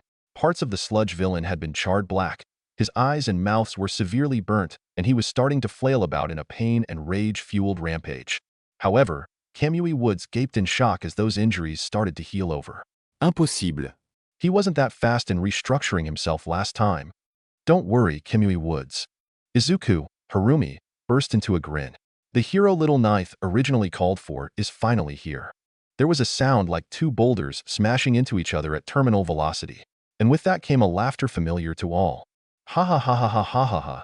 There's no need to worry, Midoriya Shounen and Kamui Woods. Why? All Might, aka Toshinori Yagi, touched down on the roof of the nearby gazebo, his very presence grabbing attention despite the suit he wore instead of his usual hero outfit. I am here. Katsuki blinked warily as a woman stepped past him, every clack of her heels resounding through the air. She was a young woman of average height with porcelain white skin and hair of ice. Not white in color, but actual fucking ice in the shape of hair strands. She was dressed in a form-fitting but thick, black bodysuit with a zipper down to her navel. She also had a reflective ski mask equipped, wore white gloves and white high-heeled boots, and finished it off with a white cape. Who the fuck are you? Katsuki demanded, mentally cursing as the woman's very presence cooled his body temperature and froze his sweat as every step she took caused ice to form at her feet. The woman turned to face him before turning back to the unusually wary sludge villain. You again. Tranquil. Let's finish off what we started 2 years ago. The sludge villain yelled, having shaken off whatever self-preservation instinct he'd been holding on to. Tranquil didn't miss a beat. Około. And just like that, the world froze. There was no other word for it. Everything around Katsuki just flat out stopped. All white everywhere. Not just the leftover flames from his explosions, frozen into a solid chunk of matter, and not just the sludge villain who was now an ice sculpture. The wind, the smoke, Katsuki's own fucking heartbeat. Quite simply, the stupidly huge display of power before him literally stole the very visible breath from his lungs due to the sheer impact the scene had on him. He had seen Shoto Todoroki's ice at work and had begrudgingly considered him the best ice manipulator he knew. Now, the dual-haired boy had just been outdone by this chick in front of him. Compared to Shoto's pale blue, Tranquil's ice was frighteningly white, as if with her appearance, indifferent personality and quirk, she represented the essence of winter in a human form. If All Might represents power and physical enhancement and Endeavor represents power and pyrokinesis, this chick represents power in cryokinesis. For a few brief seconds, the world was well and truly at peace. Crack. Until the cracking of the frosted-over woman stretching her arms broke the silence. Wait, who the hell are you? Katsuki demanded. From what he knew, a pro-heroine or villainess this powerful should have been famous, but he didn't recognize her in the slightest. Well, that didn't take any longer than last time. Tranquil hummed and shrugged her shoulders. Guess that settles that. Oi. Don't ignore M-. Katsuki's roar was cut off when Tranquil casually smacked her fist against his head. Watch your tone, kid. Tranquil nonchalantly chastised as Katsuki recoiled not from the surprising pain of her hit, but rather the instant speed she used to close the distance between them. Fuck. Katsuki grumbled before he stood straight. Please, miss. What's your name? I'm Tranquil. A vigilante for fun. The woman answered as she crossed her arms underneath her generous bust. By the way, on your left. Katsuki turned his head in confusion. Anikathei. And was suddenly bowled over as a Yako Momogami flew into his midsection, tackling him down to the frozen ground. What the fuck? Katsuki yelled as Ijiro Kirishima and the others approached. Sorry, Bakugo. Denki Kaminari sheepishly rubbed his head. Ayako didn't want to leave, and if I'm being honest, neither did we. Even if we couldn't help, there's no way we could just abandon you. Mina agreed. Plus, it was awesome watching you take on the sludge villain like a manly badass. Ijiro clenched his fist as manly tears of respect formed in his eyes. I guess when a revenge match came around the corner, you didn't waste a second to question it. Looks like you're in good hands. Well, by then. Without further ado, Tranquil sprouted large angelic wings of ice and fucking flew off into the night, unheeding of Katsuki's yells that she come back and answer his questions as Ayako nuzzled deeper into his warm chest. All Might. Kamui Woods and the sludge villain yelled, the former in relief and the latter in rage. Okay. Harumi returned control of the body. I know you want to watch this with own eyes. Izuku squealed as he watched All Might vs. Sludge Villain Round 3 start. With a roar so unholy that it made almost Izuku and Kamui Woods flinch, the sludge villain shot forward like some demonic spirit, his tendrils shooting forward at immense speeds to crash it against the gazebo. What in the? The sludge villain growled while looking around, his eyes shooting everywhere given that the crater he had made from his attack was empty. How? I'm simply faster than you can see. All Might announced before appearing behind him and blasting his head into paste with an absurdly fast punch, leaving the two watching speechless. Be bastard. The sludge villain regenerated and rushed forward, only to meet All Might's two fists cocked up and faced forward. Chicago smash. Kamui Woods' unseen jaw dropped as All Might's fists repeatedly blurred in and out of existence, hitting all around the villain's body and blowing it to countless of small pieces as the beach behind him exploded and threw sand in all directions from the waves of power the combo created. Nice. Alex Armstrong gave a spectral thumbs up. Izuku simply squealed some more, having been foresightful enough to start recording from the beginning. Chicago Smash is the best attack rush ever. The symbol of peace tilted his head to the side even as another unholy scream echoed and the gooey remains of the sludge villain quickly spun through the air into a dark cloud, putting themselves together again. Bastard! What astounding recovery time, villain. All Might didn't look the slightest bit worried, only idly noting something. However, your regeneration seems a tad bit slower than when I destroyed your head. Are you finally reaching a limit from dividing yourself so far and wide across the city? The way the villain flinched supported that theory. All Might himphed and then turned to the others. Kemui Woods, take Midoriya Shounen and get out of range. Run as fast as you can and don't look back. Huh. Izuku exclaimed in surprise as Kemui Woods instantly obeyed the number 1 hero's order and scooped up Izuku, promptly hightailing it from the man whose punches could change the weather. After their safety was assured, All Might shot for the heavens and easily surpassed the nearest skyscraper in height. Reaching the apex of his jump, the symbol of peace glared down and started to fall like a missile, straight towards the amorphous mass of green that was the sludge villain, who had seemingly chosen to roar his name with hate before unleashing a full barrage by grabbing and throwing every glass shard around him towards the falling hero. Falling in a straight line as he was, All Might crashed right through them, endless glass spits hitting his face and body as he kept falling, shattering into pieces around him. The hero's arms went above and slightly behind his head, his hands interlocking as he did so. Roaring as every primal instinct in his distorted mind screamed danger, the sludge villain impossibly fused countless mouths and screamed through one, unleashing a massive concentrated wave of pure cacophonic sound against the descending hero. The attack so potent it was visible despite its audio nature. All Might didn't slow down in the slightest. Instead, the hero reared back his interlocked hands, and the moment he made contact with the sludge villain's body, he crushed. Wyoming smash. People in Mizutofu fell off their feet when the earth itself shook, Izuku and Kemui Woods themselves staring in frozen shock as the beach cracked and exploded upwards. A quarter of the entire beach shattered, as if a meteor had crashed down, creating a massive crater as its landing zone. Big waves crashed back against the coasts, as the impossibly strong hit had blown away the nearby sea for a few seconds. When the dust settled, a massive crater now decorated the beach, the massive scar on the earth slowly flooding as part of the sea flowed in. Standing in silence and with an absolutely dissonant smile, All Might stared down at a mass of green sludge that tried to regenerate, failing time and time again, as if the mind behind it had forgotten how his own body was. The sludge villain gasped, barely managed to form a poor parody of his face, his mind consumed by shock, terror, and a pounding pain, keenly aware that he couldn't even remember how to properly recreate his limbs and that everything around him seemed to be spinning. Slowly, the sludge villain's red eyes moved upwards, towards the silent hero. You. All this time, you were holding back? I still am. All Might replied without hesitation, no emotion reflecting on his voice, neither pride nor mockery. Will you surrender? With dawning realization, the slime realized how small he really was to everyone he had just fought that day. King Vessel. Except to go the extra, but to be honest, he wouldn't be missed. Mourned yes, but not missed. With a wail, the sludge villain collapsed onto himself and was reduced to nothing more than a puddle of sewer unmentionables. A small cough racked All Might's frame as he hastily clasped his hand against his mouth to catch the few droplets of red against it. All Might. Izuku raced forward to his side. You came. Ha ha ha ha ha. Of course I did. All Might cheered. Why? Because I am Dash. He devolved into a series of coughs as small bits of steam escaped from him, but as Kemui Woods approached, he quickly recovered. More than anything, I'm glad to see that you're safe, Midoriya Shounen. When I ran into Kodai Xiaojo and Tokayed Xiaojo, they were quite worried for you. Speaking of which, you should leave, Kemui Woods stated as he reached them. The press are gonna be here soon, and you've been using your quirk without permission. Get out of here before you get questioned. Izuku snapped to attention. Ah, you're right. I'll leave. Sorry for making you go along with my wishes, Kemui Woods. As he ran off, Kemui Woods stared at his retreating back.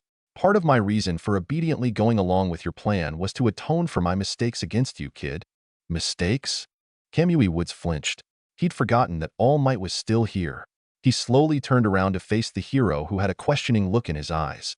Because I felt frustration against MT Lady taking the credit that day and after my uselessness in rescuing his friend last year, I went ahead and unfairly took out some of my frustration on him. I am truly sorry for my ineptitude. All Might stared down at the regretful timber hero before gently clapping a hand on his shoulder. If that's true, be sure to tell him the next time you see him. Of course, you should do the same for Bakugo Shounen as well. If you believe yourself to be incompetent, then rather than being worried about the hero you currently are, aim instead for the hero you want to be. Kemui Woods nodded. He still remembered the random day when in his popularity-fueled insecurity, he had encountered Izuku and All Might at the start of their beach training. The heroes these days are obsessed with being flashy, but the hero game ought to be a labor of love. Call it plain, all you like, but we can't waver from those roots. Mark this day as your first step towards being a hero. Kemui Woods clenched his fist resolutely. I will, sir. Izuku sighed as Setsuna constantly poked his cheek as he piggybacked her as compensation for running off. It was such a hassle to try and ignore the girl's slender body pressed flush against him. As the trio kept walking in the vague directions of their homes, a familiar voice called for him. Midoriya? Izuku, Yui, and Setsuna turned about to see Katsuki, Ayako, Denki, Ijiro, and Mina nearby. Denki himself had raised an arm in greeting only for his jaw to drop at the sight of the beauties accompanying the broccoli kid. Who are those hotties? Denki got up in Izuku's face. You ain't satisfied with Uraraka now? Also, two at once. You disgraceful scoundrel. Let me shake your hand. Don't even think about it. Katsuki warned as Mina pulled out her phone with a mischievous look on her face. Ah. Mina pouted as she put her phone away. On one hand, Izuku with company of two Class 1B girls was prime gossip material. On the other hand, she didn't want to cause her adorable class rep any distress, especially with how tired and embarrassed he currently looked. What do you mean by that? Izuku was flustered while Setsuna greeted the adorable Ayako. Hello, kid. Setsuna cooed as she spread out her hands while crouching down to her height. As she did so, her fingers disconnected and floated, instantly gaining all of the kid's attention. Hey there. I'm Ayako. What's your name? Is that your quirk? Is it just your fingers? Or is any part of you? Why does your hair look like seaweed? Are you a hero in training too? Well, she's energetic. Setsuna teased, smiling as the girl released Katsuki's hand to hop around her excitedly. The name's Setsuna Tokeichi. I'm a hero in training just like these guys, and yes, my hair look like seaweed, but since I'm awesome and it's connected to me, it's awesome by default. As for her quirk, it's for her whole body actually. Izuku spoke, surprising Setsuna as she nearly tilted only for Izuku to hold her steady. It's amazing, isn't it? Yeah. Ayako grinned in excited agreement. No such thing as too short to grab anything too high when you have detachable hands. Setsuna burst into laughter, leaning against Izuku as her whole body shook. Ain't that the truth? My mom had to padlock the cupboards whenever she made fresh cookies in my early years. You said that your name is Ayako, right? My name is Izuku Midoriya. Izuku chuckled as well. Nice to meet you. Ayako's eyes widened. You're Aniki's best friend? Izuku and Katsuki elegantly replied. Best friend? Izuku turned to Katsuki in confusion, only to balk when Katsuki refused to face him. Yeah, he mentioned you last night. Ayako squealed as she grabbed at his shirt. So what's your quirk? He said you got yours super late. So adorable. Nana squealed. My quirk is superpower. It lets me permanently copy up to 7 quirks. Izuku raised up 2 hands. Black Whip slowly unfurled over his left hand while Railgun sparked wildly across his right. These are Black Whip and Railgun. The former allows me to create whips out of dark energy, while the latter lets me create and control electricity. So cool. Ayako cheered as she ran her tiny fingers through Black Whip. You pretty much have 7 quirks. What do the others do? Hush me pehash, mine scholar. Katsuki huffed. He wasn't the slightest bit envious of Izuku taking Ayako's attention. Nope. Nada. The fuck y'all looking at? The sludge villain stumbled into an alleyway, his newly acquired body actually bubbling from the stress of his activities. Fuck. It had been such a good idea at the time. After injecting Trigger into his system, he had been gleeful to discover that he could create doubles of himself, which led to the brilliant plan of sending them out to cause chaos while specifically seeking out All Might, Midoriya, and Bakugo, all while the real one would safely escape. However, the fights hadn't gone as well as he hoped, and now, the memories from the defeated copies all came back slamming into his head. Along with them were his humiliating defeats from All Might and Tranquil. It's not over. The sludge villain growled through a ghost mouth. I will get stronger, and I will kill them all. All Might, Bakugo, Deku. Kill them all? The sludge villain froze at the sheer killing intent that pressed down on his lungs, stealing his breath and paralyzing his newfound bones and nerves. Would that mean that you're including Deku in that list, Mr. Sludge? Footsteps rang out from inside the darkness of the alleyway before Meisher Shigaraki stepped out, calming walking without the tiniest expression on her face despite her obvious malice. Whose life were you planning to take, Mr. Sludge? Space distorted as Kurogyri appeared at the other side of the alleyway, blocking the only exit out. Meisher Shigaraki, do you still want to take him as a new Nomu to replace Berserker? No. He already failed in killing Bakugo once last year, and now he tried again and failed again. As Meisher spoke, Anarchy wiggled beneath her hoodie before slowly spilling out her sleeves. I was already pissed off when I heard that he attacked Deka specifically. I was really glad to dump him in front of Doc. Even better since he's now possessing the body of one of Deku's bullies. But then I learned that you already attacked him last year before even meeting Bakugo. That was a deal breaker. There's no way I can deal with constantly seeing the face of the one who dared commit such acts against my Deku. The killing intent seemed to swell, saturating the environment as anarchy bubbled menacingly in accordance to her mood. Kurogyri, tell the doctor that he won't be getting the sludge villain as a Nomu base. Maisher turned about and started to walk away. In an act of desperation and stupidity, the villain charged at Maisher's back, unaware of the danger as the ever-protective Kurogyri hadn't even moved at all to defend his charge. After all, anarchy burst forth from underneath, spreading outwards into a bluish-gray wave of goo that engulfed the sludge villain whole. The two slimes battled against each other in the form of a human-sized orb, rapidly swelling, twisting and contracting for a total of 6 seconds before anarchy's bluish-gray overtook the sludge villain's murky green. Afterwards, there was just anarchy, who seemed to have permanently become 4 times his size. Anarchy doesn't like to leave anything behind when it feeds. Maisher completed her sentence. Understood. Kurogyri's warp gate burst into action, engulfing the entire alleyway. In 1 second, the alleyway was filled with purple mist. In the next, the mist was gone, along with any clue that someone had been there in the first place. Across the city, there was widespread confusion and relief as every single sludge clone suddenly burst apart and became inert. It was a miracle that he had heard about it. Izuku panted as he nearly slid off his feet as he completed his sprint to Nizu's office. When Izuku had visited Recovery Girl, aka Chiyo Shizenji, the next day for a precautionary check, as she had demanded he do so whenever a one-for-all champion took over his body to fight, she had mentioned Katsuki accompanying All Might to the principal's office. Izuku was a smart boy who, after reviewing previous events and facts, realized the reason why Katsuki would be called to school on a day without students. Fact number 1. There was most likely a police investigation into his and Katsuki's middle school lives after anarchy was implied to have been their schoolmate in the same period. Fact number 2. If a proper investigation into Aldera was done, then Katsuki's habits had most likely been exposed as well. Fact number 3. UA was very serious about its anti-bullying policy and was most likely enforcing it with Katsuki's expulsion. Fact number 4. The fact that Katsuki was called in today was most likely an act of mercy to spare him the humiliation of being under his classmates' glares as he quietly left UA's premises for the last time. Izuku had instantly burst into a stockpile, charged run for the principal's office, dodging about the staff he nearly bowled over and leaving apologies behind as he kept running. Time was of the essence after all. He soon reached the double-paneled door and frowned at the riddle on the electronic panel next to it. It was one of UA wonders that let you barge into the principal's office and put a request that had a high chance of being accepted by the demon chimera. As he went about to answering the riddle, he thought back to the rumors he often heard about the principal. From his own classmates at the sleepover, Denki had told Izuku that Nizu was definitely an eldritch being whose current form was just to interact with mortals without driving them insane, by accident instead of when he wished to do it on purpose. Fumikage Tokoyami had scoffed at that and insisted that Nizu was actually an immortal who had taught and trained several historical warriors through the ages. After all, why else would such a powerful character be satisfied as the head of a school? Minoru Mineta claimed that Nizu was an agent of the apocalypse and was only delaying the end of the world because he discovered the joy of modern-day tea. Surprisingly, Mina Ashido and Toru Hagakure agreed on that. Momo Yaoyorozu had shyly stated that Nizu was probably a robot from the future who was using high-spec as a false quirk to hide his ridiculously advanced intelligence.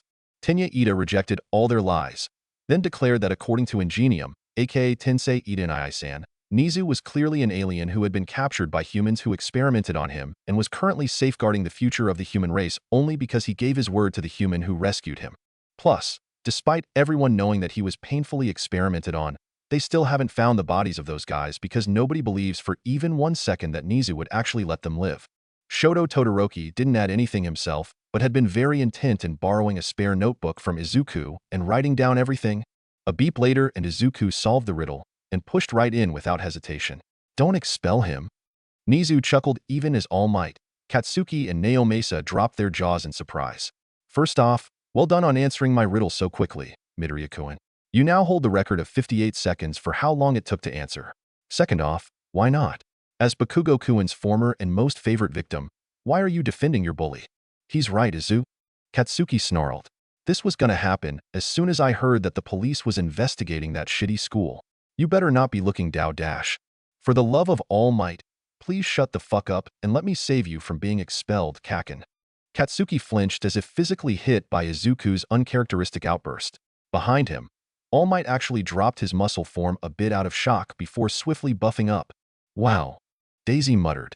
That's pretty hot. Izuku took in a deep breath and faced Nizu again. What Kaken did to me was wrong. I know that. However, it's not his fault entirely. Nizu was the only one to not gain a look of utter confusion at his words. Oh, do clarify, please. All of my life, I was demeaned for being quirkless. 95% of anyone who learned of my quirklessness would ignore my existence at best. I was discriminated, ostracized, and tortured just for the crime of being born. However, Katsuki was on the extreme opposite end of that spectrum. What do you mean? Naomasa inquired. D'explosion. A quirk which allows the user to create shockwaves and flames. One of the flashiest quirks in existence. Thanks to that, Katsuki was praised every day. Imagine it, sir. You, as a child, accidentally break a vase. Your parent would scold you. However, your teacher instead overlooks it, claiming that you're special. Then afterwards, you enter a fight. You don't remember how it started, but the teacher gets in between you before it ends and punishes the other guy for it. You don't get punished even though you know you should have been as well. Then, it slowly escalates. You keep towing the line, and whenever you finally cross it, the person who should either be pushing you back or rebuking you for crossing that line pretends that the line doesn't exist and instead draws up a new line. Finally, imagine that all that I've mentioned is done against a quirkless or villainous quirked person rather than an average person. I can assure you, the line won't even exist in the first place at all. Izuku paused to take a fresh breath. I remember the day I was diagnosed as quirkless. At 4 years old, I completely believed that despite having a completely normal body, I was effectively handicapped from becoming a hero. Even all of my classmates at the time insulted me, and my teacher did nothing to stop them from mocking and bullying me. Shut up. Katsuki's growl cut off Izuku. Handicapped? Don't screw with me. Of all those rejects in Aldera, you were the only one to challenge me. If it wasn't for you, I would have become an idiot who'd be nothing but hot air. A flashy quirk means nothing if you can't use it properly. Explosion didn't make me want to become the smartest of the whole school. You did. Because of you looking at any quirk you saw left and right and dissecting it down for analysis, I could never be satisfied and made sure that whenever you thought you had my quirk down, I made it better and got more uses for it beyond just slapping a palm against a target. Because of you running left and right and inventing a self-styled parkour just to escape me and the other bullies, I created my own with Explosion. You got all that. Without you, I wouldn't be here. And that's my point. Izuku yelled back, stunning everybody again. I tried so hard to stick close to you no matter what you did because I knew what you would devolve to if I didn't. I know that Aunt Mitsuki and Uncle Masaru would have never accepted your behavior, but the sad truth was that we spent more time of the day at school than at home, therefore allowing the former to have a solid grip on our personalities. A Katsuki Bakugo without me in his life would have grown up worse than you. You have a better-than-everyone complex, but it's bearable because I actually know how much you work at it. You've never cheated in your life despite our teachers repeatedly offering to bump your grades. And you've never sabotaged others to fall behind. Oh, you threaten mostly, but only in a way to infuriate others into trying to beat you. That's why. Tears welled up in Izuku's eyes at this point. When you told me to kill myself, I thought I had failed. All my suffering, my pain, my sacrifice, all for nothing as you uttered those words to me. Is that why? Katsuki tried to ignore the stinging in his eyes. After the sludge bastard, you never hung around me again. You acted weird and were completely focused on something else, but in truth, you'd given up on me? Then why? Why are you trying to stop me from getting expelled? Because I never really stopped caring about you, Kaken. Izuku roared, uncaring of his tears running down his cheeks. It wasn't all your fault. We were kids, and while our parents did okay, those teachers ruined their efforts. Other than Yukimura-sensei, Fukuyama-san, and Hikifune-san, every single one of those bastards were discriminatory shits. So that's how it is. Nizu spoke, gaining everyone's attention. Midoriya-kun, you've made an excellent point. Bakugo-kun's failings are mostly born from the teachers who constantly failed to guide him on the right path. Wouldn't you agree from the footage you recovered, Tsukachi-kun? The police officer grimaced but nodded along. Yes. In the videos, there were several instances where a teacher would cite Bakugo mistreating his peers. The only one to stop him was their school nurse, whenever she was in sight. Katsuki resisted the urge to rub his cheek where he felt Aguri Yukimura's phantom fingers pinching him when he tried to intimidate Izuku in her office. Little wonder the nerd treated that place as a safe zone. Indeed. All Might nodded along. In the videos, he only approached Yukimura-san's office a total of once. Midoriya-kun. While it seems that Bakugo-kun is genuinely remorseful, there is still a matter of assurance. Tsukachi spoke as he leaned forward in his seat. What proof do we have that he won't ever revert to his previous ways? Katsuki opened his mouth to speak, but Izuku beat him to it. You don't. What we do know, however, is that the moment Katsuki gets expelled, Anarchy will come for him herself. Because from the little we know about her, there's no way she wouldn't take advantage of the situation. Plus, Kakin is just as stubborn as I am. If he gets expelled from UA, it won't be long before he either goes to an obscure hero school, resorts to vigilantism, or uses the Mirko method. Katsuki twitched as understanding flooded the adults' faces at that last one. What the hell is the Mirko method? Something about that bunny hero? Midoriya Shounen makes a good point. All Might added his own bit. Even considering all of his wrongdoings, Bakugo Shounen is still a child and deserves a second chance. Besides, thanks to the USJ incident, the press are now extra focused on Class 1A right now. Any sudden changes to their roster will be instantly noted and exploited. True. Nizu rubbed his chin bemusedly. Fine then. With these circumstances, I believe that both expulsion and placing of charges would be a rather bad idea. However, Bakugo-kun, you will be placed under heavy supervision from me directly. Izuku and Katsuki frowned as they wondered how the principal would pull that off, missing All Might and Tsukachi flinching together. The boys would find out about the hidden cameras much later. I cannot control your personality nor how you treat others. I can, however, make you lay down a set of new rules that must be followed, all right? Katsuki gulped but nodded along, idly noting Izuku's sigh of relief. To receive such a light punishment for his past deeds, he definitely used up a lifetime supply of his future fortune. Thank you, Midoriya-kun, Nizu stated with a sense of finality, effectively dismissing the greenhead. Your input was invaluable and will be taken into account. You are free to go. Izuku nodded as he left them to return to Recovery Girl's office, leaving Katsuki alone. What is that rat planning now? Recovery Girl sked as Izuku dropped into a spare bed and slept off immediately from the stress he just went through. Having me mention Bakugo being carried to his office right to this perpetually worried boy? You're late. Maisure growled as she laid down in her beanbag-sized anarchy. Kirojiri had just opened the door to allow a middle schooler into the bar. Kiyotaka Furushima, the boy who had admired Izuku since his toddler days and had helped out in Aldera's demise, replied in a happy tone. Aldera's down, senpai. I was out celebrating after I saw the glorious sight of police officers walking into our class and arresting Murakami-sensei on the spot. Really? Damn. Maisure grumbled in annoyance. No good. Even that good news can't quell the utter shit I had to deal with earlier. Wait, he was sludge. There might be actual shit in him. Thank God. You absorb everything, Anarchy. You got PMS or something today, Maisure-chan? Kiyotaka chuckled as he dodged a thrown glass cup from the girl. So what are we doing?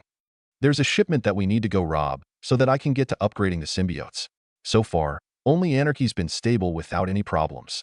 Maisure stated as she stretched after getting off the aforementioned slime's beanbag form. With your quirk, it'll be easy to deal with all the guards and heroes that come knocking.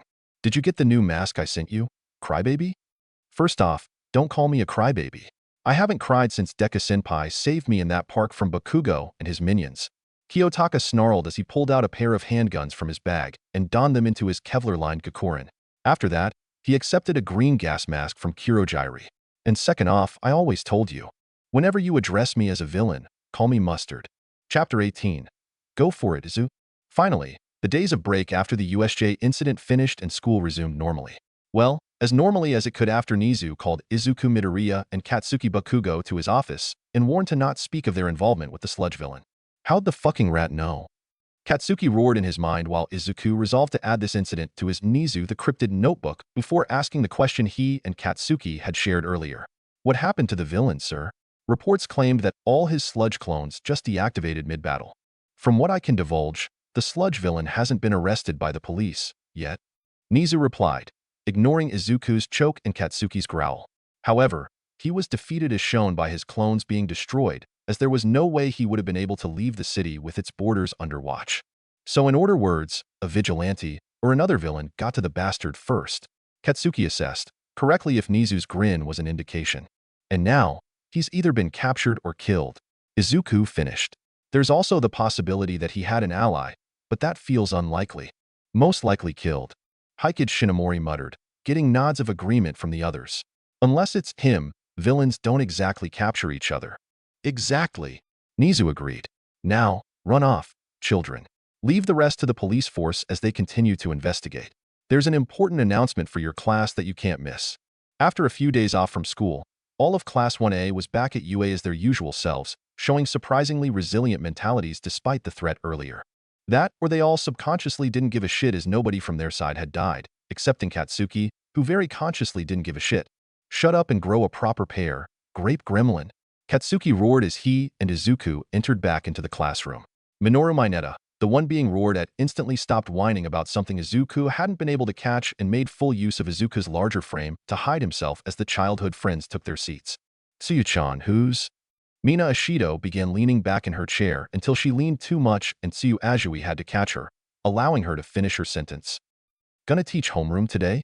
Before Tsuyu could guess of anyone other than their hospitalized eraser head, the teacher/hero in question stepped through the door, still wrapped up in bandages. Good morning.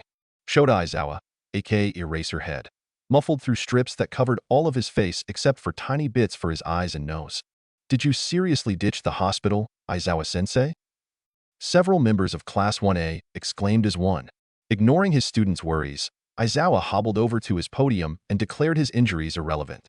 He seriously left. Aguri Yukimura, new assistant nurse to Recovery Girl, aka Chiyo Shizenji, sighed in annoyance while her elderly boss threatened to crack her extremely durable syringe-like cane. Groan.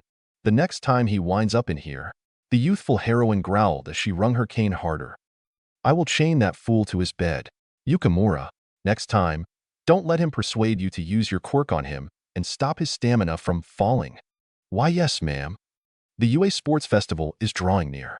As the class cheered, the champions raised several eyebrows at the enthusiasm. Right? Takashi Shigaraki, aka Wild Tiger, mused. That tournament thing, right? Yeah. Nane Shimere, aka Bita Charger, cheered. Fights. Snacks. Contests. I almost forgot that you like this sort of thing. Harumi Kiyama murmured as she listened to Kyokujiro and Masahiro Ojiro's reasonable worries of the villains attacking again, so soon, if they saw the festival as a taunt. Well, it has been a while since we were right in the thick of it, rather than watching from 8's view in the stands. Daigoro Banjo spoke as Aizawa clarified that it was essentially a taunt even though the security would be 5 times higher. This time, we'll be fighting along with Little Ninth. Wait, I protest that. Alex Louis Armstrong protested in a rare state of calmness. This is a school event. It would be unfair not only to Little Ninth's classmates, but even the boy as well. What? Daigoro Banjo, aka Lariat, and Nana turned in protest but were held back by their direct predecessors. I agree. Hikage nodded. Me too. And Shimura struggled as his spare hand held onto Nana's cape. So sit your ass down. Did you get all that, Little Ninth? Takashi asked Izuku, who blankly watched as Hikage, Daigoro, In, and Nana flew into an impromptu fight, with Harumi and Alex spectating. This festival is all yours to win. Be sure to use our quirks well. All right, first San. Izuku answered just in time to hear Aizawa address him and Katsuki directly. Midoriya. Bakugo. Why yes, sir. Izuku shot to attention as Aizawa's crimson glare shot to them. You too have my thanks. What dash, Izuku stated as Katsuki eloquently added his own in a way that joined as a sentence. The fuck? Sensei thanked them? Toru Hagakure exclaimed in shock. Sensei, please explain what you mean in detail. Tenya Ida pleaded loudly while shoving his arm up. I don't doubt that Midoriya-kun has done something to earn your praise, but context would be appreciated. Huh? Katsuki glared at Tenya. You think that I can't do stuff to earn praise, shitty glasses? One of the problems I have always had with the sports festival was how the real names of participating students are revealed to the public. Aizawa ignored Katsuki and stated to the whole class. Especially as some who wish to become underground heroes will be unable to properly do their nocturnal jobs if they're so easily recognized and hounded by both civilians and villains. Of course, several normal pro heroes value their anonymity as well. It is especially important for you all, considering that you were all attacked by the League of Villains just last week. That's right. Izuku gasped in realization. There's a villainess who knows Katsuki and I's personal identities. She hasn't done anything since she likes me for some reason. But if she didn't, that's what I've been saying. Minoru wailed. And they're still going on with the sports festival despite this. I see. Momo Yaoyorozu stated with a thoughtful look. Now that he mentions it, I don't know the real identities of any pro hero who didn't reveal theirs on TV. But still, Mizo Shoji asked in a rare show of forwardness. How come nobody remembers the past students that went on to become pros after being in the sports festival? The same reason that none of you, except undoubtedly a geek like Midoriya who still needed to see my quirk in action, remembered me when we first met. Aizawa replied as he looked down on his cracked goggles. If you don't stand out while being spectated on, it's only natural to be forgotten as time passes on. However, while civilians may forget you, villains who find you troublesome won't ever forget, and have also been known to attack family members. A combination of disgust and rage swooped through Izuku as he briefly imagined a villain attacking his mother. It disappeared as the imaginary form of Hisashi Midoriya appeared to protect Inko, grabbing the villain by the throat and breathing enough fire to incinerate the choking villain to ashes. I give full approval. Daisy August agreed as even without seeing Izuku's fantasy, she easily understood his line of thought. Anyone who harms either of your parents obviously needs to die slowly. Katsuki audibly growled as he imagined some bastard threatening his dad and Ayako. He couldn't imagine his mother in the same scenario, rather imagining her to be at his side while tearing the villains a new one. She'd protect Masaru Bakugo. He'd protect Ayako Momogami. With that, every single participant of the UA Sports Festival will be required to choose their hero aliases today. Oh yes. Several screamed as one. Really? Minoru shrieked. What do I do? I haven't thought up a good one yet. I regret to admit, but I as well. Tinya tapped his desk nervously. I hope it will be good enough. Speak for yourself. Ijiro thumbed himself as he practically burned with self-confidence. I've got mine ready for years. Knock it off. Aizawa warned. Your names are going to be announced all over the country in a few weeks, and if you're not serious about it, you'll have hell to pay later. The classroom door slammed open to reveal Namiri Kiyama, aka Midnight, strutting in with her arms raised to the back of her head, exuding enough sexual appeal to captivate nearly every male in the class, including the ones not physically present. Because when a lot of hero aliases used by students become recognized by society, they end up sticking and becoming professional ones. Look at them legs. Daigoro whistled. Look at those hips. Encamented. A nice pair for that ass she's got. I think that she's a full package. Daisy added. You guys are gonna kill little Ninth at this point. Takashi weakly warned. A crimson Izuku slammed his forehead into his desk, trying to ignore the sudden tightness in his pants. As Aizawa explained that Kiyama would be having final approval over their names and passed out canvases to write them on, Izuku seriously pondered on what to choose. Little Ninth, Daisy declared with an aura of utter seriousness, as his mental worries painted a somewhat fuzzy picture for them to get a glimpse of his old memories. I'll let you do whatever you want with my boobs if you pick, All Might Jr. Real, I mean, and oh. Izuku shrieked in the mental space. I'm sure that your BBBBBBBBBBBBBBB boobs are great, but I'd die from the embarrassment. After a couple of minutes, Aizawa was sleeping in his sleeping bag.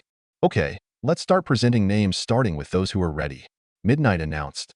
With zero hesitation, Yuga Aoyama walked to the front of the class. Here I go. Yuga whispered before showing his alias. Shining Hero. I cannot stop twinkling. Which means, my sparkles are unstoppable. Isn't that a Sinti Iinsi? The champions roared as one. Apparently, Kiyama was more open-minded as she made some adjustments to it. It'll be easier to use if you take out the I and shorten the cannot to can't. You're right, mademoiselle. Yuga agreed. It's okay. The class exclaimed with Rikido Sato adding. Anyway, choose one. Japanese or French. There's nothing wrong with knowing multiple languages unless you keep switching your spoken sentences with them. Then, I'll go next. Mina jumped, slamming her board down, announcing. Hero alias. Orchid Viceroy. I thought about how Ayako-chan described me, and it just stuck. Oh. Katsuki raised an intrigued eyebrow. Red Shoe's gonna be fucking ecstatic when she hears about this. Oh, I see. Kiyama clapped her hands.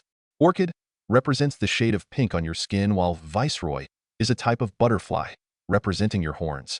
That's really creative of you, Ishido. Nice going, Viceroy. The class thought in unison as Mina skipped back to her seat. Man, I haven't thought of an alias yet. Denki Kaminari muttered as Kyoka tapped his shoulder. Oh, what's up? Why don't I give you one? How about Jamming Ye? Kyoka offered. Oh, it's like Hemingway, who wrote A Farewell to Arms. Denki gushed before giving it a thumbs up. Sounds smart and cool, Kyoka-chan. No. Kyoka said, holding back her laughter as she imagined many moments of Denki overusing his quirk. It's because even though you're strong, and Midoriya helped you out, you always end up like that when you overdo it. Are you kidding me? Denki roared as Kyoka got off her seat and headed for the podium. Kyoka placed her board down, announcing, Acoustic Hero, Muse. That's good. Next. Kiyama approved. Martial Arts Hero, Taekwondo. Mashireo said, flexing his tail. It's a sad day when my chat name sounds more interesting than my proposed alias. It's a name that reflects your body and skills, Ojiro-kun. Kiyama cheered. Shoto Todoroki placed up his canvas. Avalanche Hero, Resolve. Oh. Kiyama raised her eyebrows in intrigue. Obvious title, but an alias that reflects something beyond your name, quirk, or appearance. ＤISCLAIMER. This is a promise to myself. Shoto's already cool eyes seemed to grow colder. I will never stop for the goal I'm aiming for. No matter who gets in the way, I will blow through it all like the avalanche. That's a nice name with strong feeling. Kiyama raised a thumbs up, hiding her unrest as she glanced at the Erasure Hero's bandaged form in his sleeping bag as he kept napping. Strong feeling is one way to put it. I'll have to ask Izawa-kun about this. King Explosion Murder. Katsuki growled in Japanese, compared to the others who had so far spoken their aliases in English. I'm gonna say that one's a little too violent. Kiyama told him. Why not? Katsuki shouted at her. I kinda agree, sensei. At everyone's shock at Izuku agreeing with Katsuki of all people, the greenhead pushed on. I mean, one of the pro heroes posted in this city is called Death Arms, so? Izuku's fucking right. Katsuki roared as he remembered the bastard himself who told others to wait while he suffocated. All because nobody on the scene had the right quirk. Why does that asshole get to keep his name while I can't? Death Arms is not an alumni of UA, so we definitely didn't have any educational involvement with him.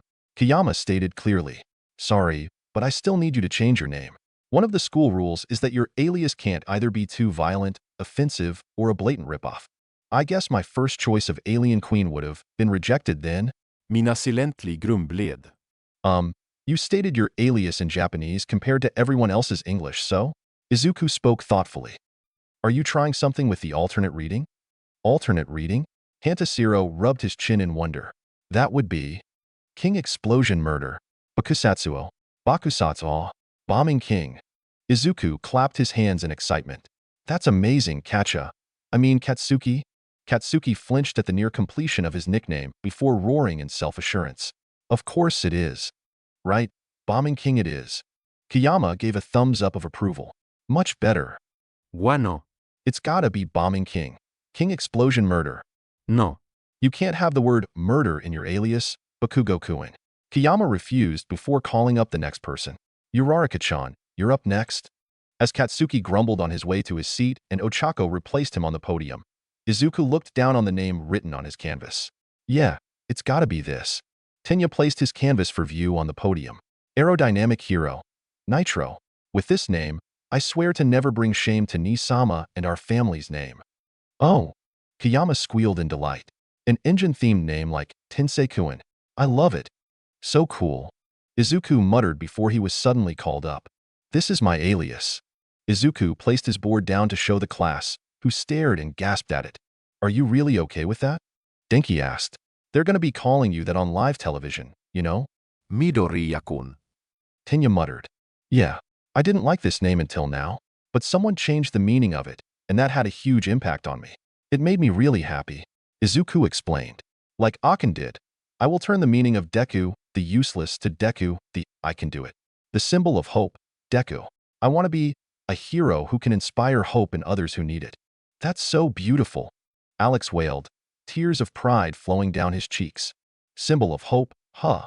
Takashi muttered with a grin. Not bad, little ninth. So this is your symbol, huh? Nana uttered fondly as she remembered a young blonde man in Izuku's place for a second under a snowy night.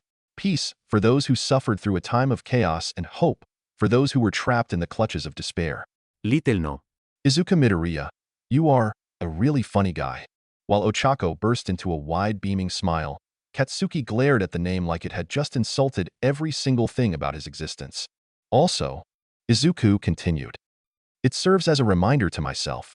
It means that no matter how far I get, no matter who I change into as I grow, I must never forget who I originated as. This is punishment for all the shit I did to you, isn't it? Katsuki asked. I have no idea what you're talking about. Izuku emotionlessly replied as he returned to his seat. Don't screw with me. Katsuki twisted about on his seat to glare at him. It's totally it, isn't it? Well, joke's on you. Incoming notebook to the face. Notebook to the FA dash? Danger sense, S warning went unheeded as Izuku's head rocked back, due to a notebook the same type as his personal ones being smacked into his face by Katsuki. There. For the one I burned up. Katsuki faced forward, determined to not see Izuku's conflicted expression. Make sure to transfer all the stuff you wrote in that old one. But All Might autograph that one. You do know he'll gladly autograph it again if you just ask, right? En coquet dans eyebrow. So deep, Midori Iwaniki. Ijiro wiped away his brimming tears of manly approval. In Izuku's mindscape, Alex did no such thing and let them flow even more. Such valor.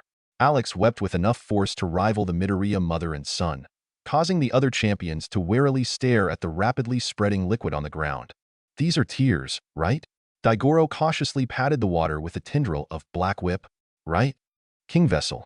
Every other alias is canon. Deku-kun, Ida-kun. Izuku and Tenya glanced behind them, seeing Ochako's eyes narrowed with a dark violet battle aura around her as she grinned bloodthirstily in a way that actually impressed Katsuki as he noticed it from afar. Let's do our best at the sports festival. Holy shit. Takashi, Hikage, and In flinched back. Nana herself raised an eyebrow, utterly unintimidated. Well, look who's rearing to go. What a game face. Alex laughed. For money? Izuku gasped in surprise after he had questioned her motive for becoming a pro-hero on their way to lunch. To boil down simply, yeah? Ochako hesitantly answered, deliberately not looking him and Tenya in the eye and vigorously rubbing the back of her head, ruffling her hair. I'm sorry it's such an unwholesome motive compared to you two. I hope you guys don't think less of me now. Not at all. Tenya replied, making some exaggerated hand motions. Your goal is to support your well-being, which is a perfectly admirable ambition to have. He's right, Daigoro said. Gotta put bread on the table somehow. I basically did the same thing. I'm a former thief, so I can't really criticize her. Enadid. Every single job in existence was created for the benefit of rewarding the effort put into it. Takashi, the most heroically driven of them all, had no problems with Ochako's reasoning either. As long as she's putting in the effort, it's all fine. I agree with Ida-kun. Izuku nodded. It's just surprising, considering how you don't act like other money-greedy heroes I've researched before. And there's no way the Akin we know would have been faking the determination we've seen of you so far. Izuku wondered why Ochako's face suddenly turned crimson, the girl turning aside to look away from him while fidgeting with her hair even faster than before.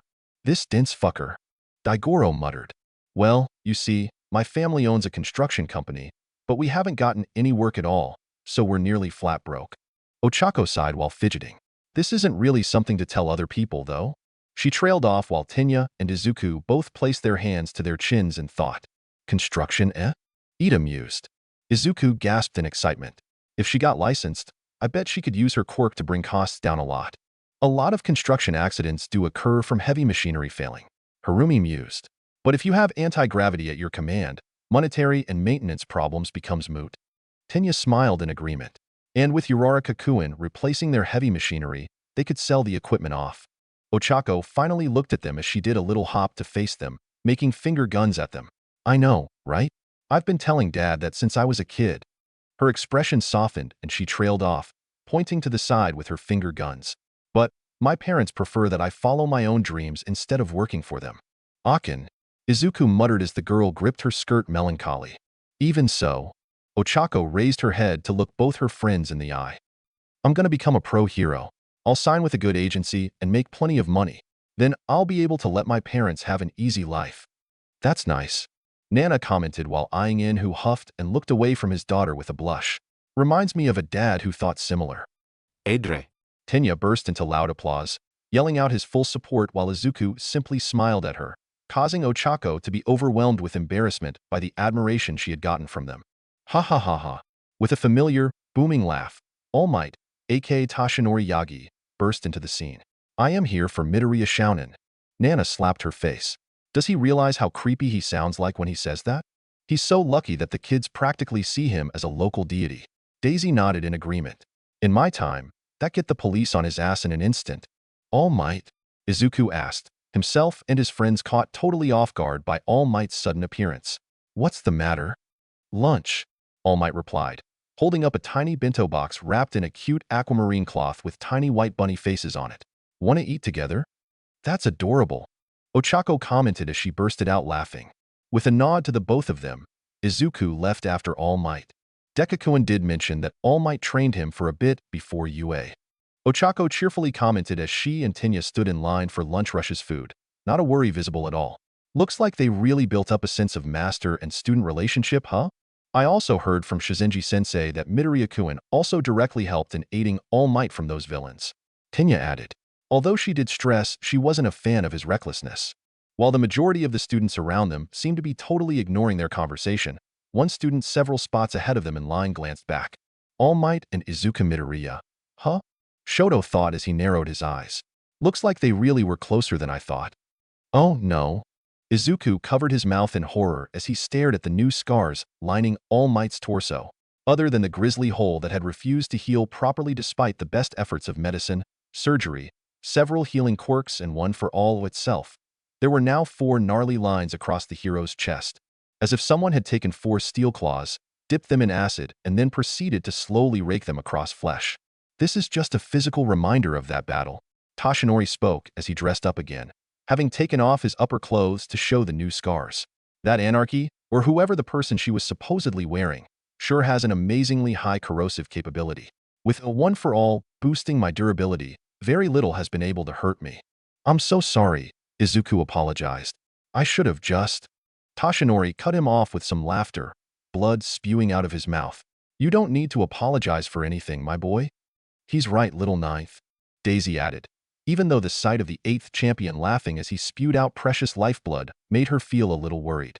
Would his new scars worsen his health considering the substance used to cause them? There's really nothing to be sorry for. I brought you here to talk about the festival, Toshinori said. Regarding 1FO- stockpile. Even though our predecessors have helped out, you still don't have an idea on how to properly wield it in a fight, right? True. Izuku muttered as he looked down to his raised hand as he clenched it into a fist. The best I can do is tightly regulate the power while rushing forward. But Daisy-san has shown me some moves though. That's great. Toshinori clapped his hands once before rummaging into his bag. This means I can get right to training you without a pre-session. Training? Izuku questioned, although he could feel a rising hope in his chest, wondering if All Might really meant what he thought he was meaning. Personal training, of course. Toshinori pulled out a stack of familiar-looking papers that caused a forgotten ache in Izuku's bones to declare itself still present. You are my successor, Midoriya Shounen. Just as Nana-san personally trained me before, I will do the same. Behold, the Aim to Pass, American Dream Plan, MT Rushmore version. Another one of that. Izuku could feel his phantom aches return with a vengeance as he was torn between excitement and dread. We have 2 weeks to prepare you, Izuku Midoriya Shounen. Toshinori dramatically swelled into his muscle form, his steam creating an ethereal effect around him as the sun suddenly shone from behind a cloud to illuminate the room. Are you willing to go plus ultra once again, you zygote? Well, there was only one answer to give when Izuku's role model just freely offered to personally train him. Again, all over the school, Kyoka and every other person with enhanced hearing suddenly winced and grabbed their ears as a high-frequency scream wreaked havoc on their ears. And some brittle materials. I'll take that as a yes. I'm so sorry about that. And your ears, too. And the window glass as well. It's fine, Midoriya Shounen. Meet me tomorrow at the beach tomorrow. It was the end of school lessons and Class 1A's door was currently blocked by students from other first-year departments. What's going on? Ochako yelled with a surprised expression. I'm Izuku Midoriya, class rep of 1A. Izuku stepped forward to Ochako's side, hoping that his rank would help in providing some answers to this confusing scenario. What business do you have with our class? Yeah, what he said. Minoru exclaimed as he reached the door too. What did you come here for, anyway? Scouting out the enemy, morons. We're the ones who made it out of the villain's attack. They probably want to check us out before the sports festival. Katsuki growled as he approached the door as well and glared most of them into submission. Out of the way. I've got better things to do than deal with your shit. Katsuki. Izuku placed a solid hand on his shoulder despite him rapidly shaking his head at the offended students. You can't go antagonizing strangers like that. Like hell I'm letting anyone look down on me. I came to see what the famous Class 1A was like, but you seem pretty arrogant. A student with purple hair and dead eyes explained, pushing his way to the front asking, "Are all the students in the hero department like this?" "I'm sorry about him." Izuku apologized and bowed his head a little. "He's just a bit proud." Proud is one word for what I'm looking at. The purple-haired made it to the front, putting his hand behind his neck and continuing. "Did you know that there are quite a few people who enrolled in general studies or other courses because they didn't make it into this department?" "Really?" Harumi raised an eyebrow at that. "Pretty cutthroat." "Yeah." Izuku replied, causing Katsuki to silently raise an eyebrow. "I made a second application for general studies in case I didn't make it here." "Oh? Well, so did a lot of us here." The purple-haired student replied with an appraising eye locked on him completely. "Due to that, you left guys like us a chance. Depending on the results of the upcoming festival, transfer switches will be considered. Do good enough, and you will get into the hero department. Do badly, and you'll get booted out." Your homeroom teacher, Eraserhead himself, was UA's most recent and successful example of transferring into the hero department. Of course, the ones who left the hero department are significantly higher. At that news, Izuku wasn't the only 1A member to stiffen. Minoru started to shake and sweat terribly on the spot as Aizawa's words at their quirk assessment test came back with a vengeance. Suddenly, the joke of expulsion if they didn't do their best didn't seem like a joke anymore.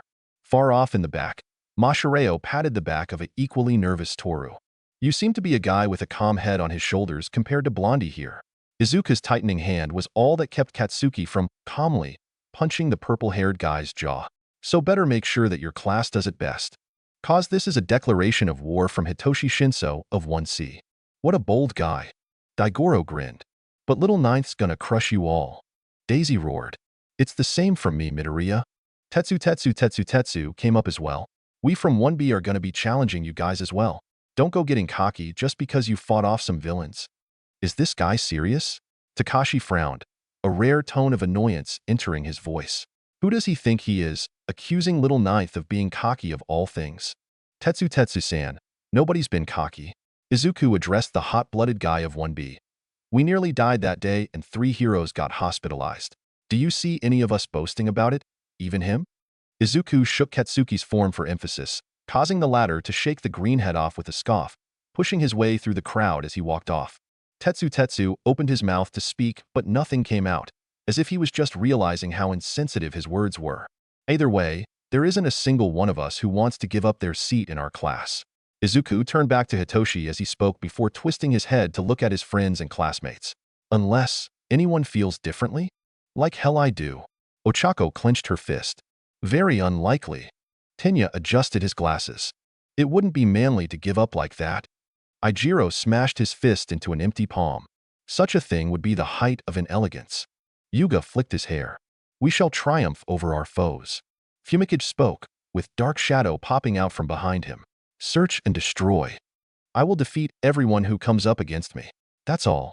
Shoto stated as he left the class as well. The other classmates made various statements of agreement as well, causing Izuku to smile as he faced Hitoshi again. "As you can see," Izuku raised a hand to gesture to the determined faces behind him, "I think you'll find our will equal to yours." Hitoshi's only response to that was to smile a little before leaving, causing the crowd to disperse as well. Tetsu apologized and shared a quick, manly, fist bump with Izuku before leaving as well, allowing the boy to calmly close their class door, only to suddenly slump down to his knees in a nervous panic. "Well, there goes all my confidence for the next week." Izuku shuddered, causing several of his classmates to chuckle. "No, guys, I'm serious. Don't think I'm ever going to be assertive like that for a long time." "Don't worry, Midori-kun." Mina yanked him up and put a supporting arm over his shoulder. "You'll be fine." "Thank you for defending us, Midoriya-san." Momo smiled at the blushing nerd as he feebly tried to escape Mina's arm. "Ida-san mentioned that you were hesitant of your role as the class rep, but I now see that you've taken to it well." "Yamamoto-chan's right, Midoriya-kun." Toru cheered. "Can you imagine what would have happened if they assumed that we're all like Bakugo?" Many of Izuku's classmates shuddered as they dreaded the idea of being seen as despicable enemies by the rest of the first-year students. Ochako grinned as she took Izuku's other side, circling her arm on his shoulders while pumping the other up with her battle aura up again. "Everyone, the sports festival will be in 2 weeks. Let's all do our very best." Heartened by Ochako's words, her friends and classmates grinned at her and corresponded properly, unlike the earlier time before. "Yeah." The next day in the afternoon, Izuku arrived to the beach in his tracksuit. He briefly paused as he marveled at the sight of Tashinori in his own tracksuit, which was coincidentally one of his own merchandise. Of course, as he did so, he totally ignored the still-present huge crater from All Might's fight with the sludge villain, which was now filled up with seawater from the waves. "Yagi-san," Izuku called out as he approached, coming to stop as he noticed the bag at the man's side. "Is that boxing gear? It does play a major part in my fighting skills. We'll start off with these." Toshinori wasted no time, pulling out a pair of boxing mitts from his bag and putting them on. "Come at me. Neither of us will be using quirks anytime soon." No way." Impossible. Izuku flat out refused the impossible order he'd just been given. "Even if you're fighting like Dash?" Toshinori slapped the top of Izuku's head with his mitt while comically spitting blood. "Stop spouting nonsense. Who said anything about fighting me? I need to see how you throw a punch." "Oh."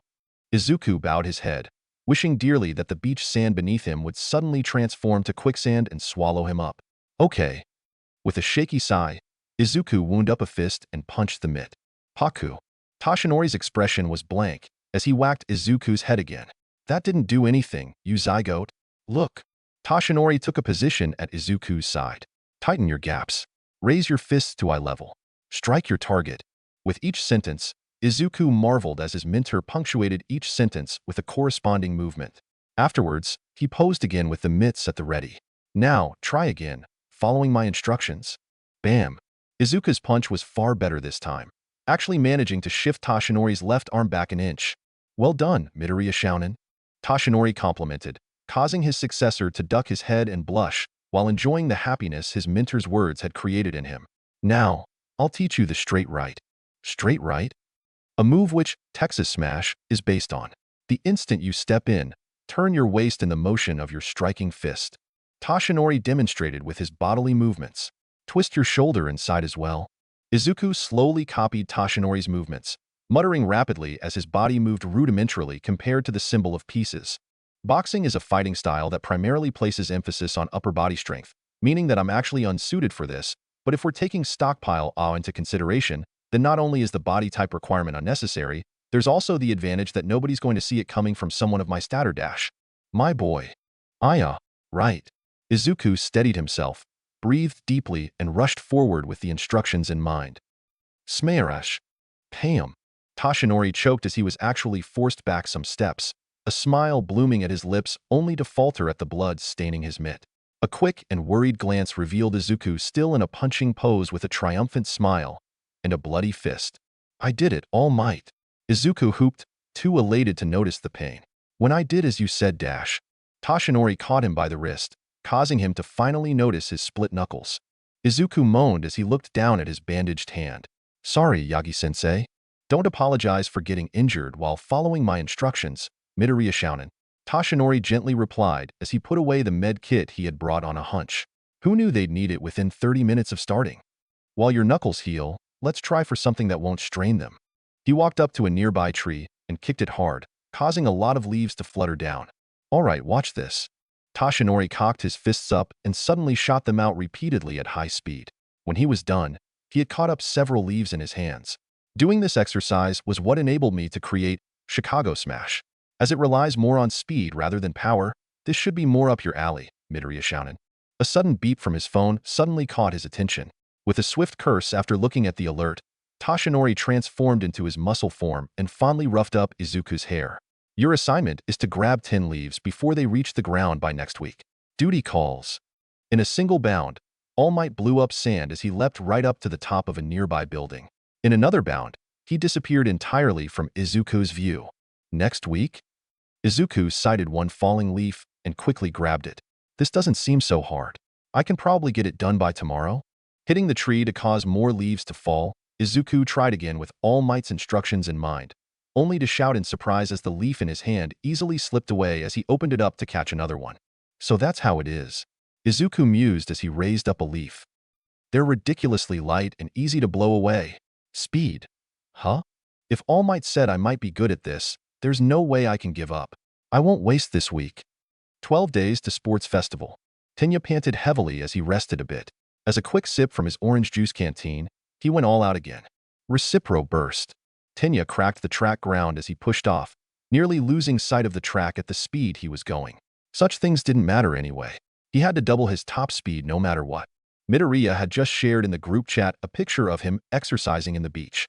Rather than training his quirks, it seemed that he was rather training his body to handle the strain better, while integrating what seemed to be boxing into his usual combat style. Of course, in hindsight, considering his friend's habit of analyzing quirks and finding ways to better their uses, training his body and skills instead was a good call. Midoriya already had lots of power. What he needed was to be able to properly utilize that power. As his friend and the proud younger brother of Ingenium, how could Tenya do any less? Rather than train his already fit body, he must power up his quirk instead. Recipro burst, second gear.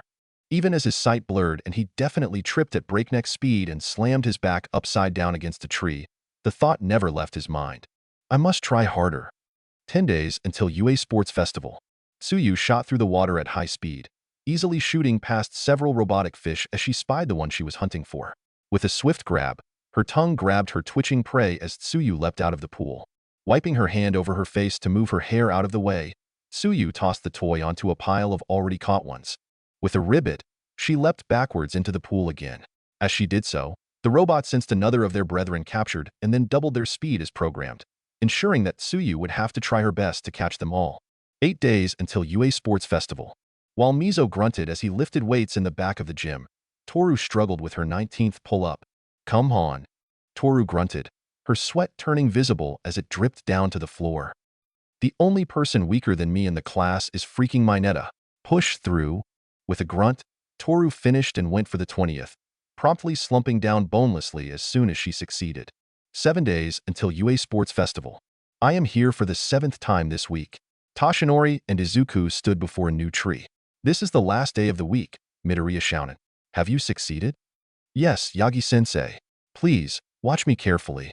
Izuku breathed slowly as he watched the leaves flutter downwards around him. His right arm suddenly shot out at high speed, repeatedly grabbing a leaf with each back-and-forth movement. In an instant, he was done, proudly opening his hand to display 10 caught leaves. I did it. 10 caught leaves. I'm so glad I kept staying up a bit later to keep practicing it during some nights. Ignoring the fact that you didn't follow the training plan again. Well done, Midoriya shouted. Toshinori clapped both hands on Izuku's shoulders. The name of the technique, you have now mastered the jab? Jab. Izuku threw some more until his mind caught up with something he heard. Wait a minute, mastered? Yeah. Listen, my boy. Toshinori very awkwardly scratched the back of his head. When I told you to catch 10 leaves in a week, apparently you believed that an utter novice like you had to use only one hand. You were free to have used both of them, though? Oh. Suddenly, Izuku felt a bit stupid. In hindsight, it was obvious that he would have made the week easily if he had used both hands. Plus, Chicago Smash utilized both hands. All Might had never used that move with a single hand. Damn it. Yeah, none of that. Let's not see you drown your success in depression. Toshinori raised up a boxing mitt. Let's try this again, Midoriya shouted. Put what you've learned into action. The results of Izuku's training was staggering in terms of his growth. Not only was his speed, strength, and hand-eye coordination leagues better, Izuku now showed less hesitation in punching him.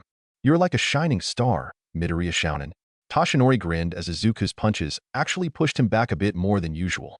I will do my best to ensure you go on to shine even brighter. 6 days until UA Sports Festival. Ochako held off the nausea as she levitated both herself and 4 massive pieces of rubble, several times her size. And now, Hemph!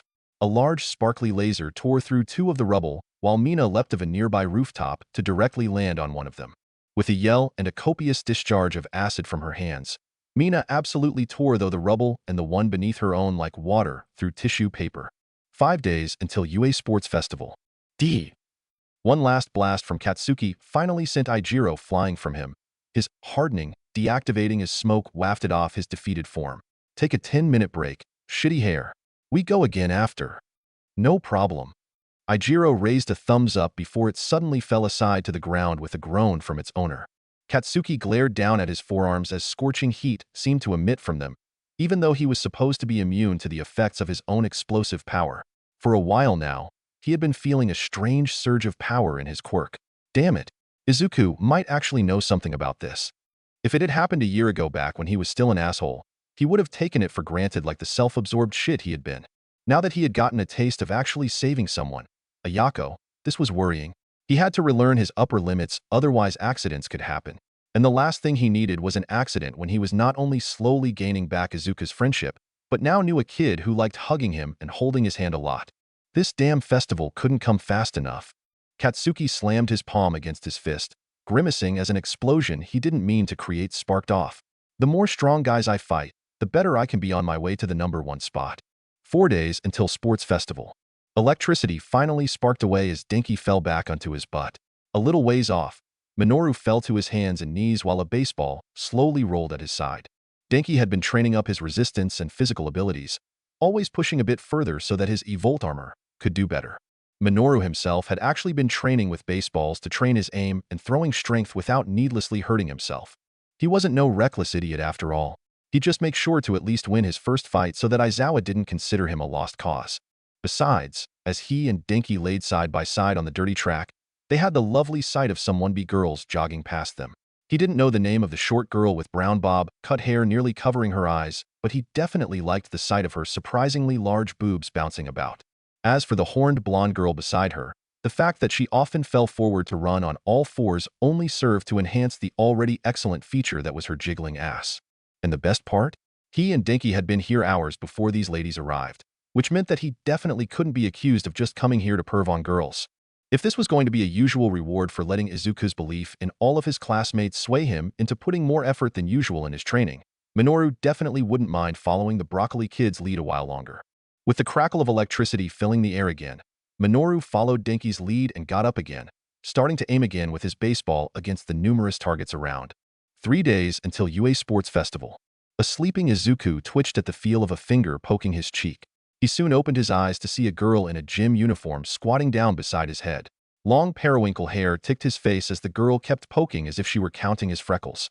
The girl's blue eyes widened as she noticed his awoken state. "Hey there.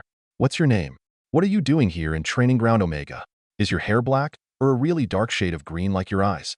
Are you really the first-year stripper from the press fiasco?" Izuku blinked as he reflexively sorted through the questions at high speed. "I'm Izuku Midoriya of 1A.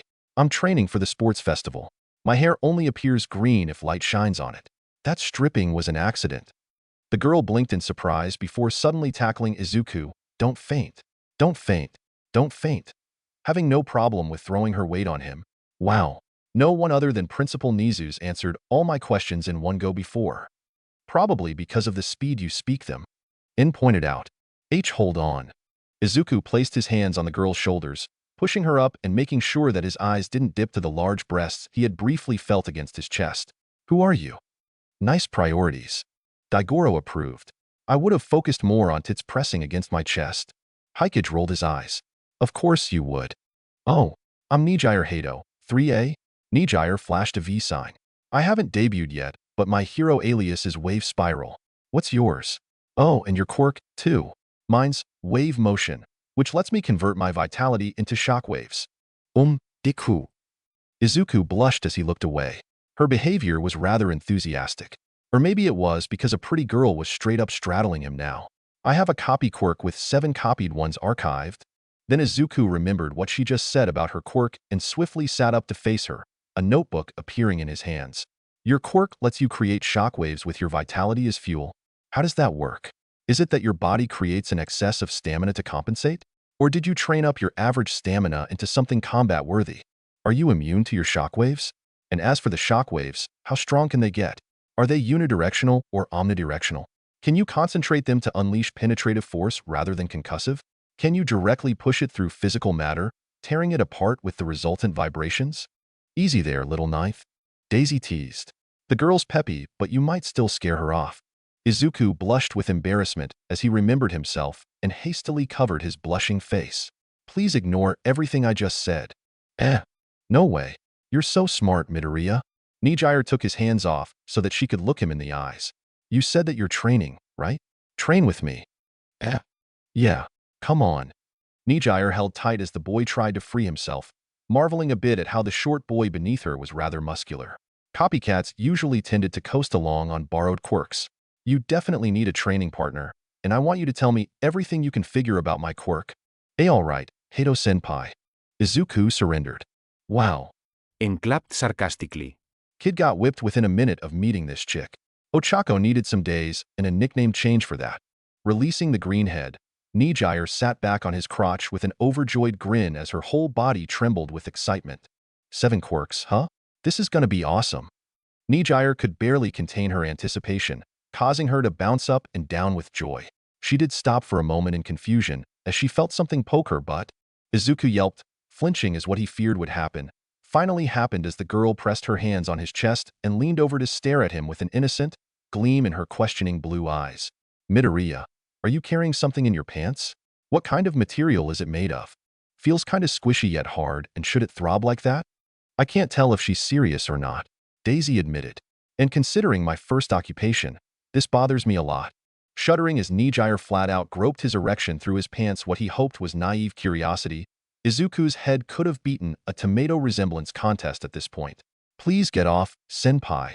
Izuku winced as another gring wave slammed into his black whip, Twilight Shield.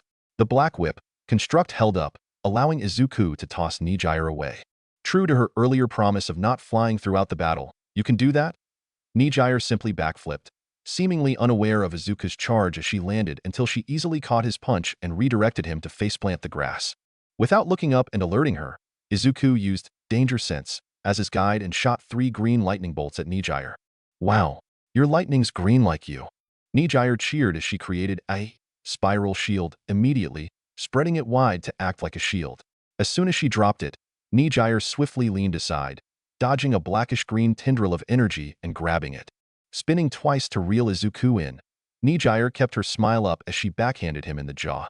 As Izuku was sent flying, Nijire was on him in an instant, wrapping her right arm around his neck to slam him into the ground. As he laid there, Nijire aimed both hands forward, humming his familiar golden energy starting to spiral around them. Quarter charge, output level 50%? Shit. Izuku crossed his arms around him, summoning Black Whip to fully cocoon him. Gring Wave. The spiraling shockwaves of crashed down on Izuku and his surroundings, utterly decimating the area as trees were uprooted and rocks were shattered. The Black Whip cocoon fell apart, revealing the exhausted greenhead as he took in the destroyed clearing.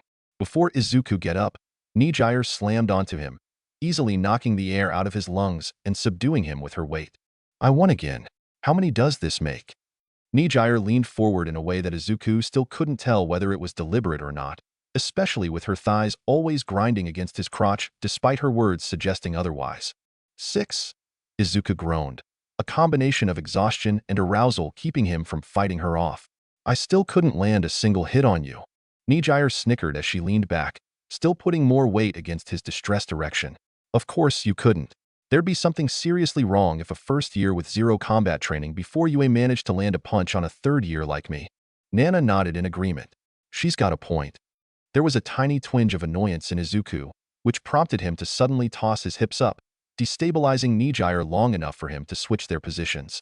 For a moment, Izuku panted as his body laid over hers, one hand pressing against her neck to hold her down while the other held her wrists. Nijire blinked in surprise, wondering how this had happened without even the tiniest bit of worry welling up. Should we warn him? Takashi asked about the particular position that Izuku had taken over Nijire. Nah. Daigoro shook his head. He's gotta learn on his own, remember? A second later, Izuku would know why his Nijire shifted her hips a bit, deliberately grinding her crotch against the visible tint in his pants. Izuku choked at the sensation and loosened his hold, allowing Nijire to slip her hands free. Gring Splash.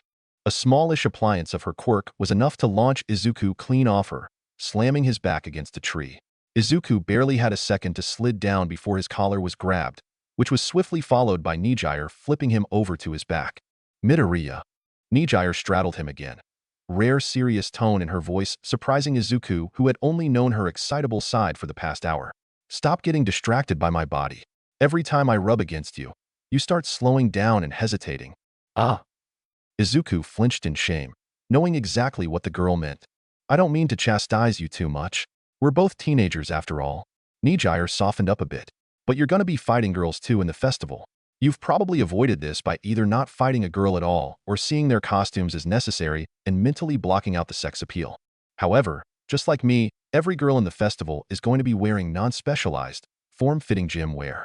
Don't go staring or popping a boner on national TV. You hear? Even if he didn't have a boner at the time.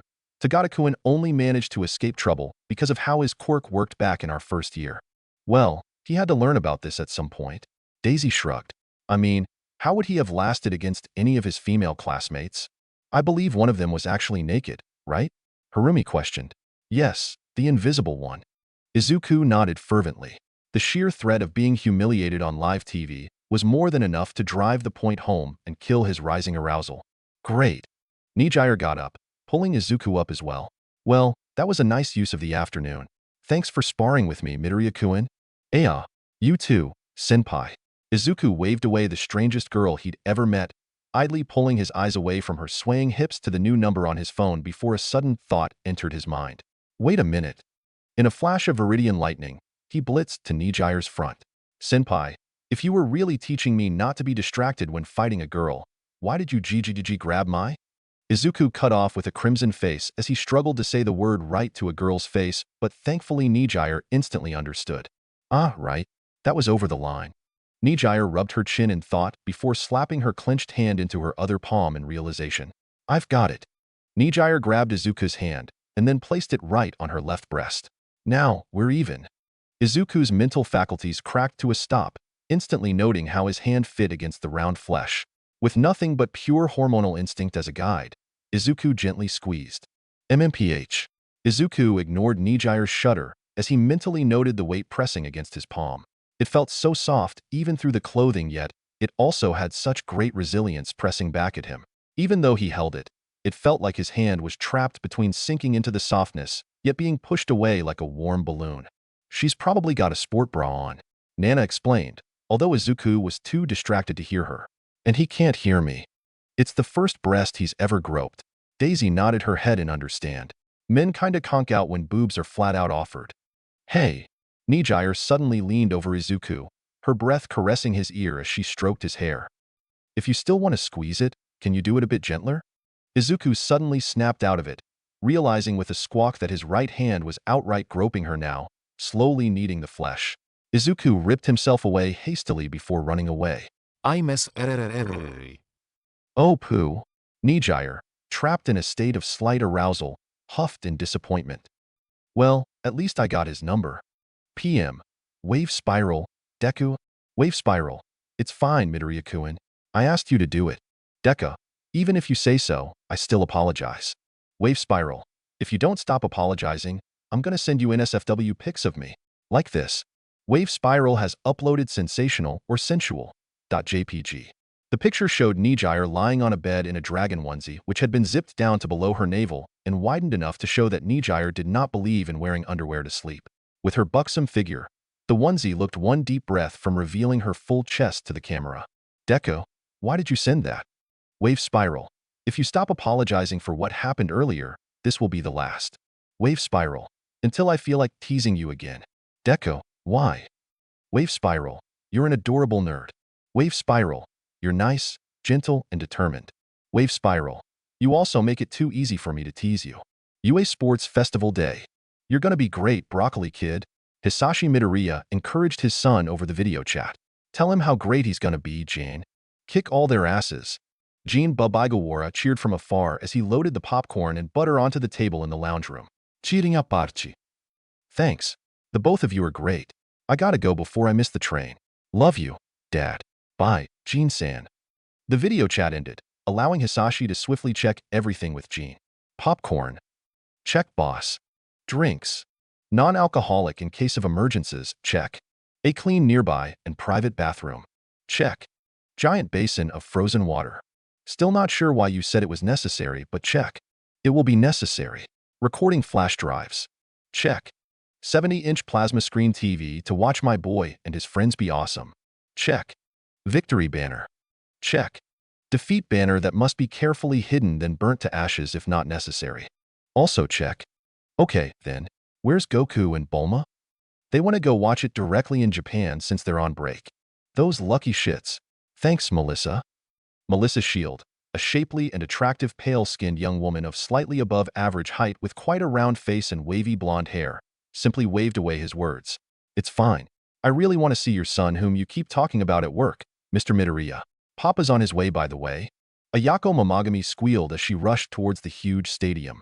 The UA Sports Festival. Aniki and his friends were gonna go at it today. Behind her, Ayane Mamagami sighed as she watched her little sister try to take in the sights, hiding the fact that she was a bit overwhelmed herself. It was her first time as well, coming into UA for Reals after all. Don't say shit based on how things are now and expect them to never change, especially without giving her a chance to prove her own potential and capability. Besides, Ayane owed Katsuki Bakugo her thanks for opening her eyes. Becoming a pro hero would be immensely difficult for Ayako. However, as Katsuki had pointed out that night, being a quirkless was so much worse. She'd felt sick when the first thing she'd seen upon putting it on Google search was their death and disappearing rates. Gah! Ayane snapped out of her musing just in time to see Ayako bounce away from the back of an injured man's leg. As Ayako looked up to apologize, her breath caught as she looked at the blood-red eyes and pale blue hair hidden beneath a hood, wondering where she had seen this man before.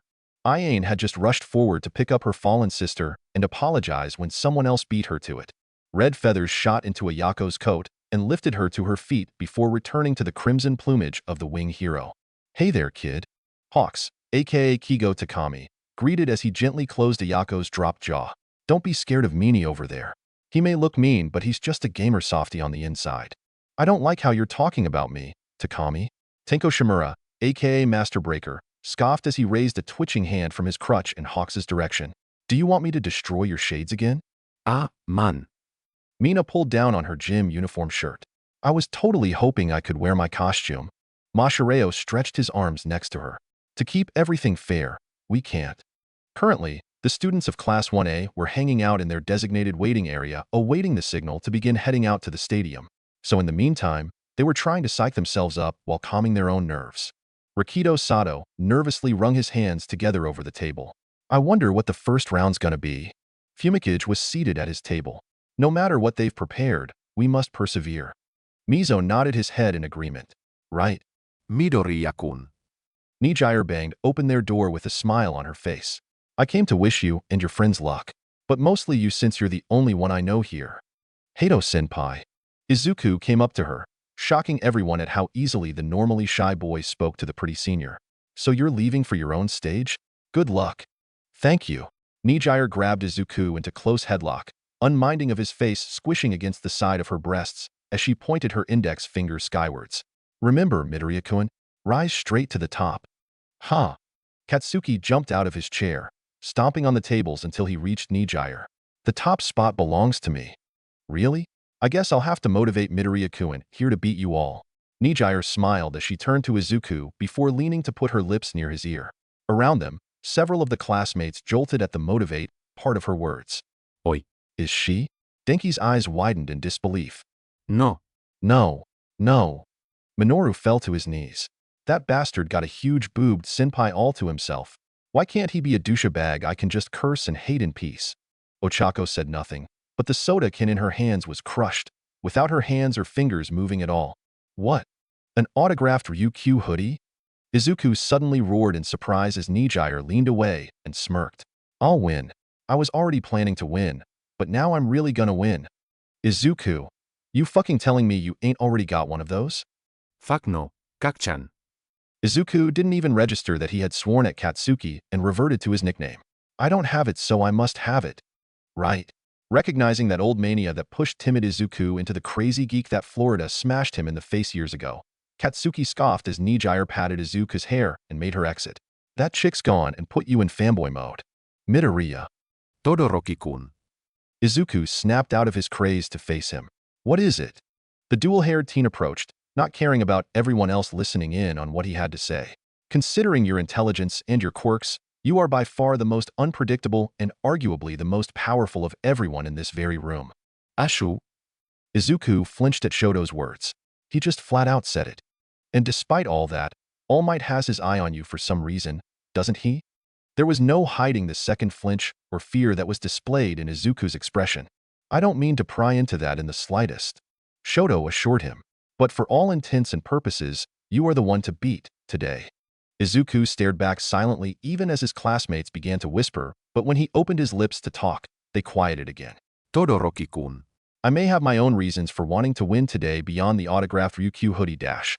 "Again with the hoodie," Minoru muttered. "But even with someone as talented as you challenging me, The best I can say is that I will be doing my best today. Good. Shoto nodded in agreement. Chapter 19. UA Sports Festival, start. Fireworks burst colorfully into the sky as the sports festival officially got started. Pay attention, spectators. Gather around. Mass media. This year's high school event that you all love, the UA Sports Festival, is about to begin. Are you ready? As the spectators cheered loudly in response, Present Mike, aka Hisashi Yamada, excitedly continued his announcing. It's time and the place for our first years. Eraserhead, aka Shota Aizawa, who was seated next to Present Mike as a co-commentator, sighed in resigned aggravation as he idly dodged another of his friend's wild swings. Oi. You hit me. I'll hit you back. Izuku. Inko Midoriya muttered as she watched from home along with Katsuki's parents. Think we'll see Katsuki's ass take a beating here? Mitsuki Bakugo questioned, already munching on the popcorn her husband prepared. Now, honey. Masaru Bakugo set down the water bottles for Inko's rehydration for when, not if, she'd be bursting into massive waterfalls of tears. Our boy's going to be great out there. I already know Katsuki's great. Mitsuki snarked as she shifted to make room for Masaru on the couch they were all sharing. But you can't deny that punk's got a bad habit of overestimating himself. Come on. Hisashi Midoriya cheered along with Jean Babigawara. Get started already. Melissa Shield only chuckled a bit from his side as she saw Eraserhead finally snap and stomp a boot into Present Mick's face.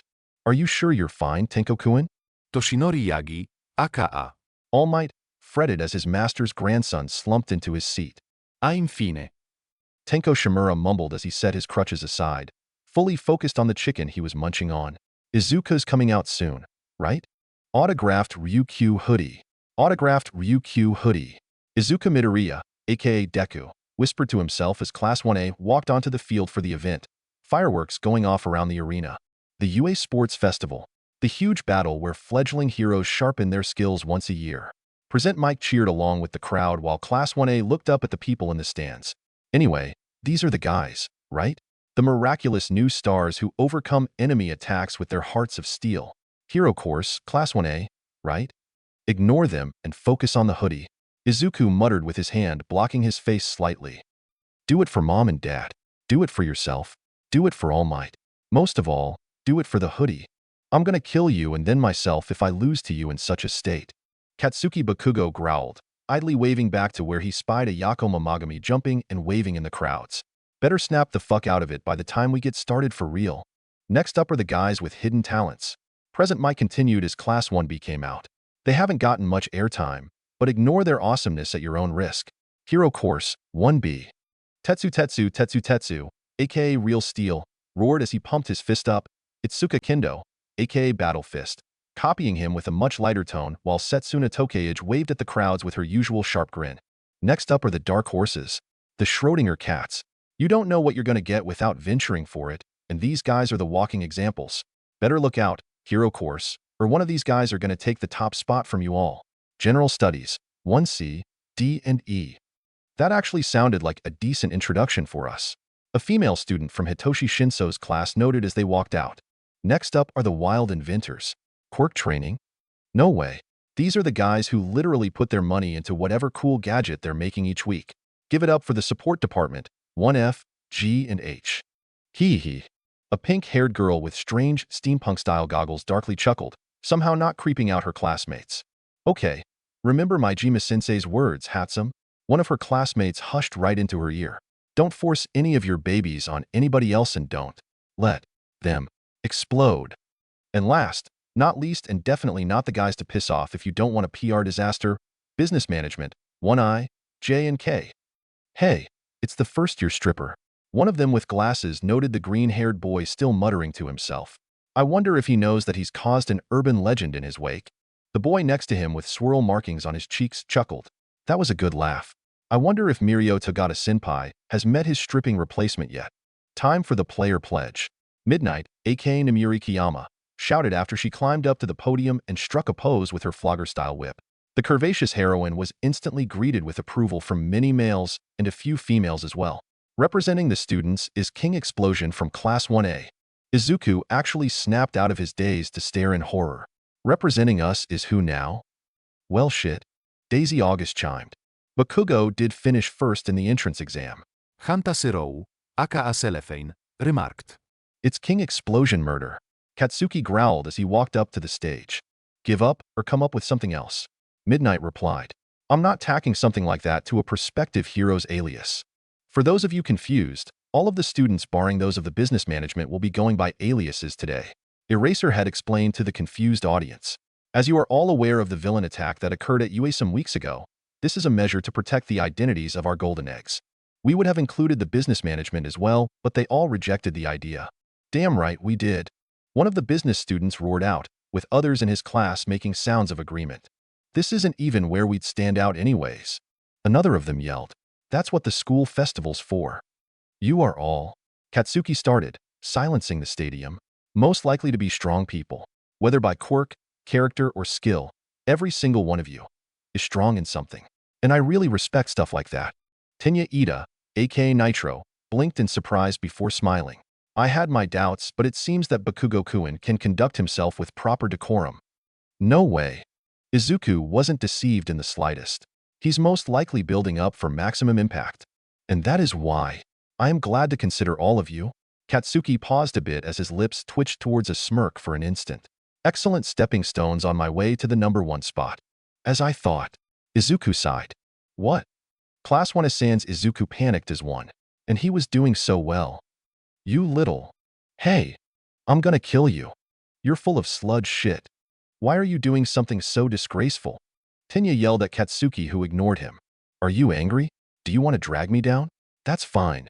Katsuki slammed his fist into his palm, making sure to crack his knuckles directly into the mic. Bring it on. If you have a problem with the king, go ahead and try to beat me. It was like being a witness to a grand explosion. For a brief moment, every student's breath was stolen away at the sheer boldness of the explosive bombing king, some of his detractors even becoming intimidated. Who the hell do you think you are? Then the yells and the curses came back stronger than before. Amazing. Izuku narrowed his eyes as Katsuki made his way off stage, Tenya still yelling at him. As he walked closer to Izuku, the broccoli kid realized what he'd just seen. He deliberately drove himself into a corner. Not to mention, his improved personalities boosted his already strong charisma by a lot. Oi. Wasn't that Dash, Nana Shimura, aka Jita Charger, started? Yes. Takashi Shigaraki finished curtly. It's weak but there. Of course, that kid's most likely a ruler. Harumi Kiyama sighed. So troublesome. There it is. Mitsuki sighed as her son's declaration. He's certainly not lacking for balls. He got his confidence from you, honey. Masaru chuckled as Inko tried and failed not to giggle. I just wish the brat got some of your personality traits, too. Mitsuki popped some popcorn into her mouth. Or some of Izuku's. Wah. Ayane Momogami slapped an exasperated hand over her eyes while her little sister kept squealing. So cool, Aniki. Ayako kept jumping on her seat, somehow managing not to fall off. Aniki was so awesome, meeting his haters with a smile. A king has to challenge everybody and win. All right, enough delays. Let's get started with our first event. Also known as the preliminaries, only a few contenders will be able to make it to the next event. This year's preliminaries is this. After Midnight's announcement, a giant holographic screen appeared behind her. An image of a large slot appeared and began rolling.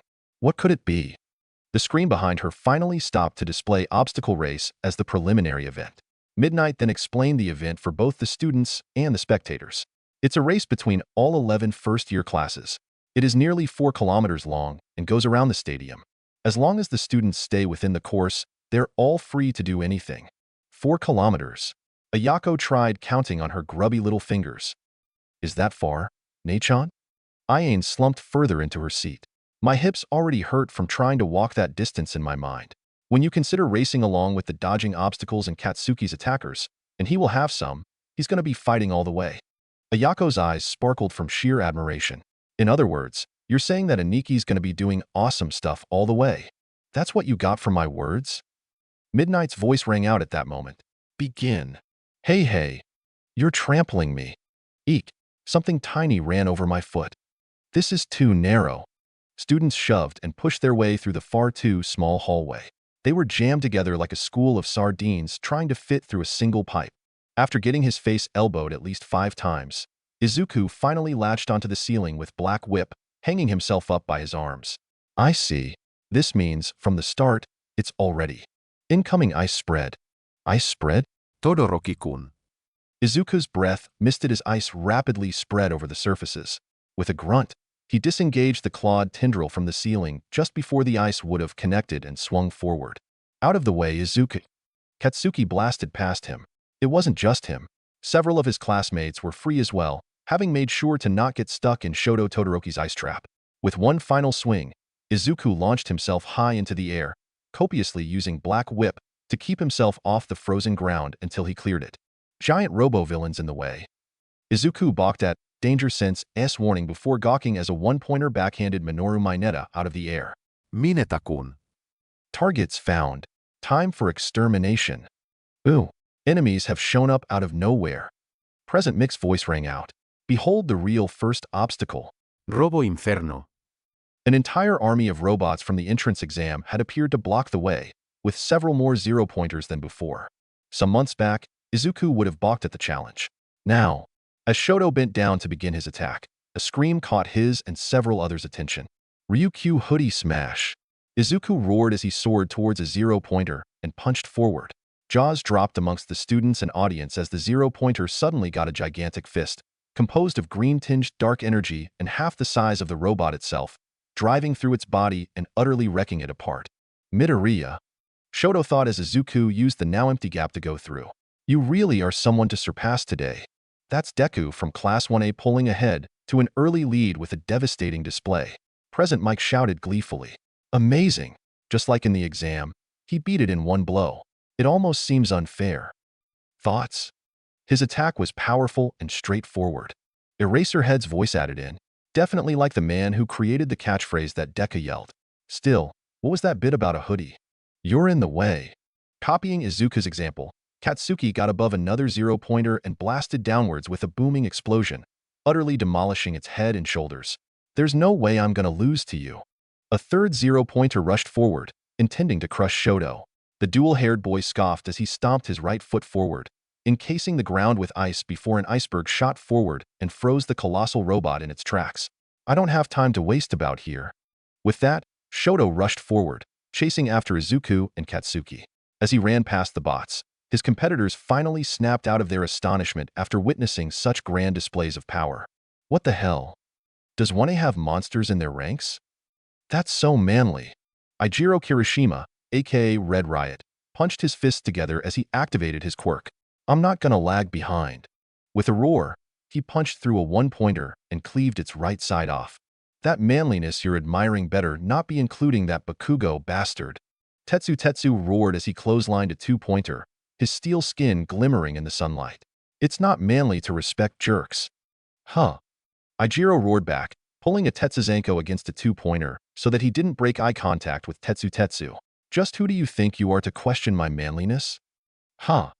I am the steady hero of toughness, real steel.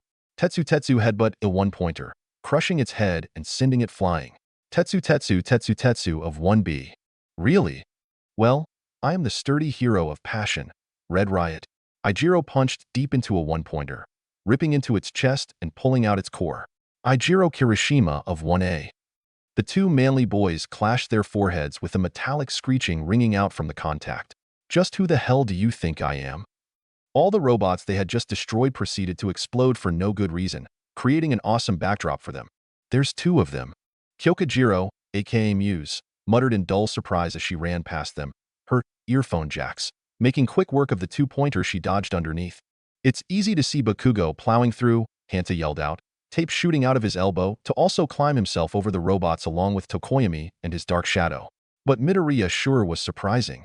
Our class rep is simply sticking true to his oath exchanged with Todoroki. Fumikage Tokoyami, aka Tsukuyami, replied as Dark Shadow landed them safely. We must naturally do the same. Pthahahaha. Tenko nearly choked on his drink and had been laughing since Izuku screamed, "Smash!" Looks like you've been teaching Izuku more than just boxing. Plus, since when was he a Ryukyu fan too? Looks like Class 1A's the place where the first year's winner will be popping up today. Hawks commented, committing cannibalism as he stole some of Tenko's chicken wings while he curiously eyed the raven-headed boy with the living shadow. For now, at least. Vlad King huffed. Indeed. Toshinori coughed into his fist, still trying to calm the blush on his cheeks from Tenko's comment. Class 1B and the other courses aren't bad either. Hawks blinked, and then suddenly turned to Tashinori. By the way, who are you again? Mina Ashido, aka Orchid Viceroy, slapped an acidic palm against a one-pointer's chest, melting through it completely. Setsuna Tokeage, aka Lizardy, hummed as her arms disassembled, one of the many parts hitting the hidden switch on a two-pointer's body as she passed. Yui Kodai, aka Rule, stayed silent even as every robot she touched became toy-sized. Denki Kaminari, aka Chargebolt, dodged a one-pointer swipe, leaping onto the attacking arm and electrocuting it. Itsuka struck her enlarged palm against a two-pointer, easily crushing it with a sharp ki. Mashireo Ojiro, aka Taekwondo, spun through the air before slamming his tail into a bot, hitting its head clean off. Momo Yaoyorozu, aka Kriati, beat most of the zero-pointers by herself with a cannon. If Ayako's eyes hadn't been sparkling before, they were sparkling now. Aniki, Cute Dragon, Lady Butterfly, Broccoli Copycat, and many others were so cool out there. Aniki's flying. Ayako squealed at the TV shot of Katsuki being propelled by his explosions on the giant screen. He can fly. Since when can he fly? I want to fly with him. I'm pretty sure you'd get deaf real quick. Ayane mumbled as she slurped more of her drink. Explosions are loud, and he looks like they need to be constant to keep him up. Plus, he looks like he's got necessary protection against that part of his quirk, at least. Nei-chan, don't tell me the downs. Downsa? Downsides. Downsides. Don't tell me the downsides.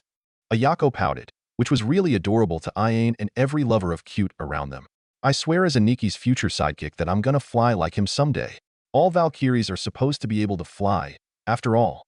Ayane blankly stared at the quirkless little girl after her declaration before raising her hand to pat her hair and say these words with lots of love and sincerity. Okay. I wish luck in that.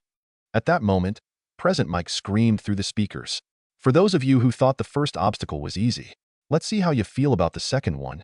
If you fall, you're out. If you don't want to fall, then crawl. Present Mike hollered as several of the students stopped before a cliff to where ropes connected to other platforms of rock. It's the fall. I wonder if there are any safety nets down there.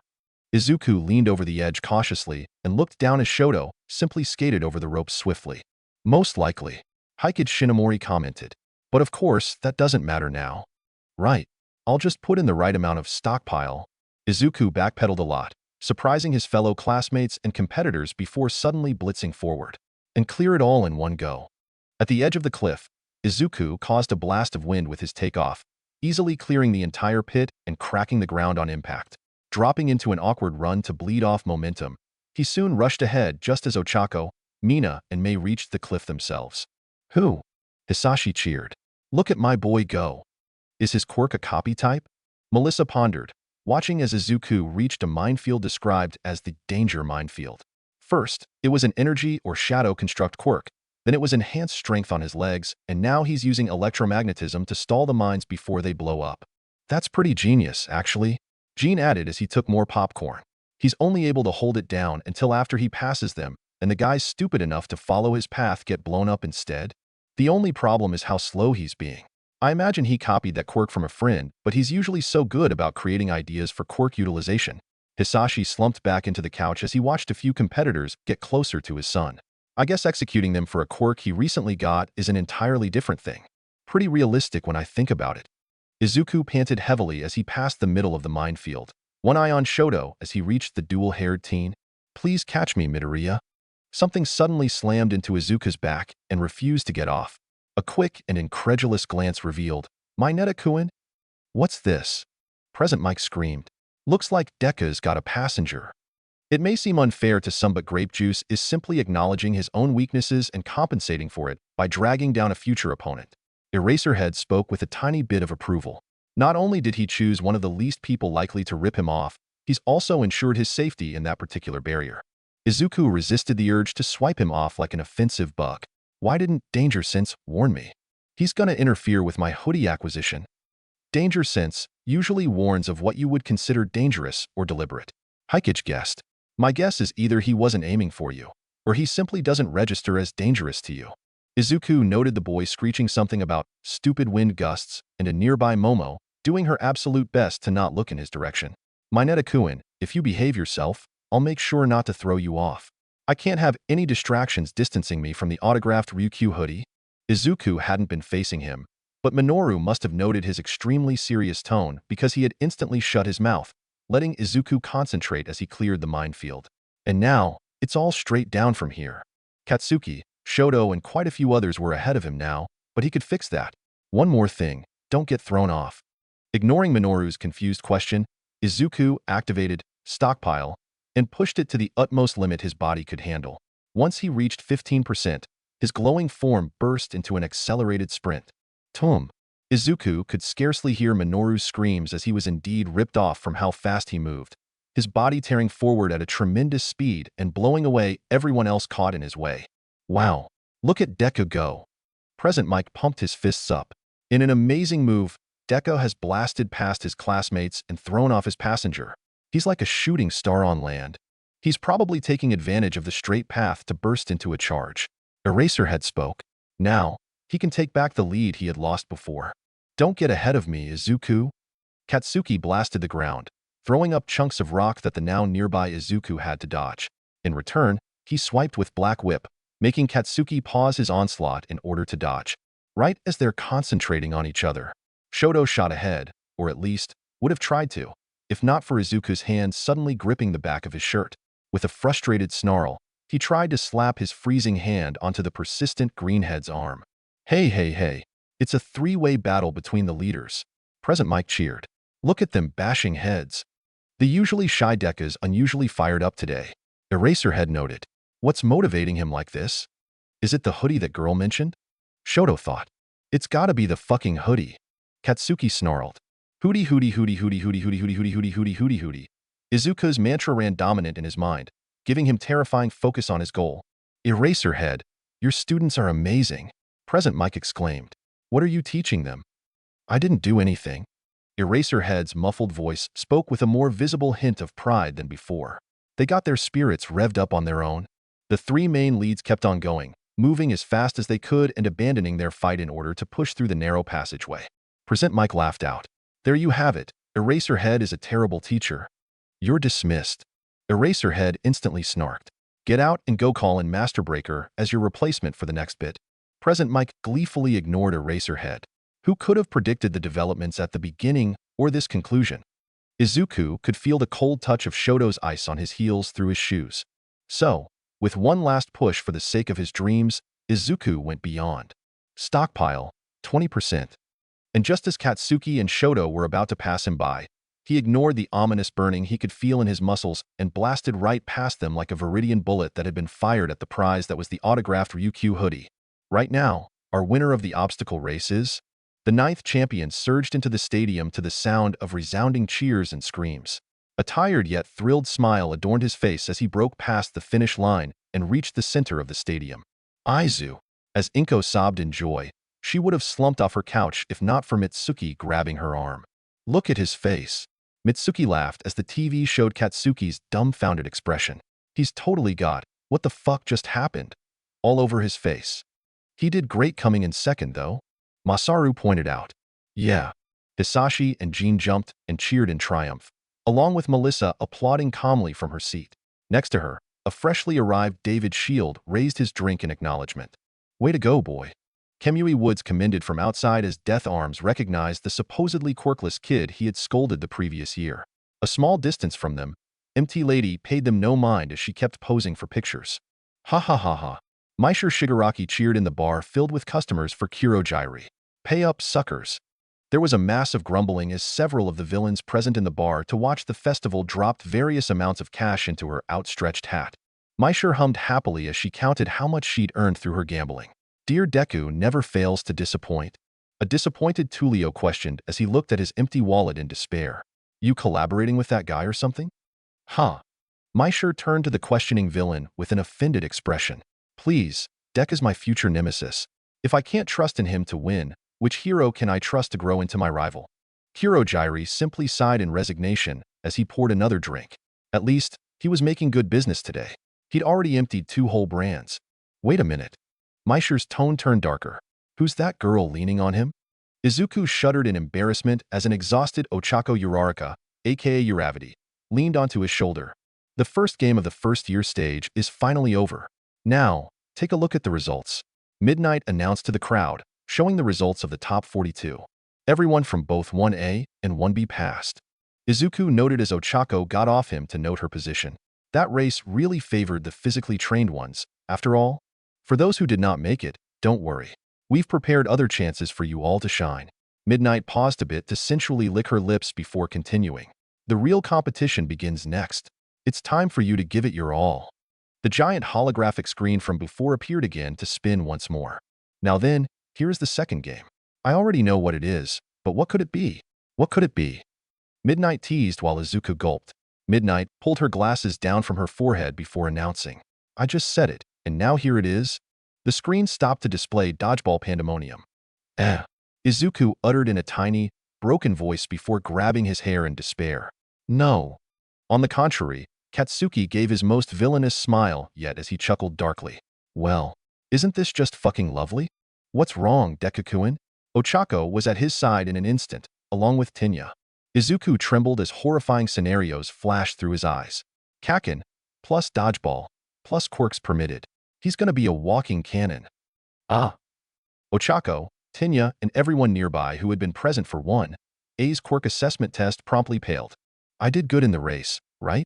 Maybe I can play exhaustion or something, Minoru muttered, with even the nearby Toru Hagakure, aka Invisible Girl, feeling some pity for him as she consolingly patted his shoulder. Wait, I can break my arm. Everyone saw me get hit by that robot, right? Dodgeball, huh? Tsuyu Azui muttered with a finger on her cheek. I'm good at dodging, at least. Not me. Denki winced. I suck at this game. Even if it can be done with everybody against each other, participants are allowed form teams of 2 to 4 people if they wish to. Midnight smiled as she explained the rules of the game. Plus, each participant has been assigned a point value based on their results from the last game. A point-based system like the entrance exams, huh? Said Rikito Sato. That's easy to understand. In other words, this will allow us to tell whether we're winning or losing in this dodgeball game, Momo explained. As I seriously doubt this is the usual type where one hit is enough to disqualify a player. Mina, who initially did not understand the point system of the game, smiled at Momo and exclaimed, I see. You brats sure are chatty even though I'm talking. Midnight cracked her whip and irritably yelled before calming down and continuing with her explanation. Yes, that's right. And the points assigned go up by 5 starting from the bottom. So 42nd place gets 5 points, and 41st gets 10 points. Ochako blinked before turning to Izuku. So that means that Dekukuins got 210 points. And the point value assigned to first place is 10,000,000P. Oh crap, Inko muttered, making Masaru choke on his drink, and Mitsuki burst into laughter. Oh crap, Hisashi muttered as several of the now many people watching along with him spat out their drinks. Oh crap, Maisher muttered, Anarchy coming up to shield her and Kurogyri as several villains spat their drinks out in shock. As for Izuku, time crashed, the planet stopped moving and his own heart actually stopped beating for a whole 9 seconds before going into overdrive as the audience snapped out of their shock. The broccoli kid himself started to sweat heavily as his eyes popped out. T10 million? The air became charged with tension as Izuku felt every single student around him suddenly regard him the same way a fox regarded a particularly plump rabbit. That's right. Midnight announced their thoughts with a sadistic smile. Dodgeball has always been about survival of the fittest. Even the weakest will become the strongest in such a scenario. And that's a wrap for today's electrifying episode, my fellow adventurers. What a ride we've been on with Deku and the past users. Huge thanks once again to the legendary King Vessel for sparking this incredible series. If you love the journey, smash that like button and hit subscribe to keep up with all our anime deep dives. Your support keeps our community thriving, and I couldn't ask for a better squad. Stay tuned for more mind-blowing what-ifs, and remember to keep dreaming big, pushing the limits, and being the heroes of your own stories. This is Chronos, signing off. Until next time, stay awesome, legends.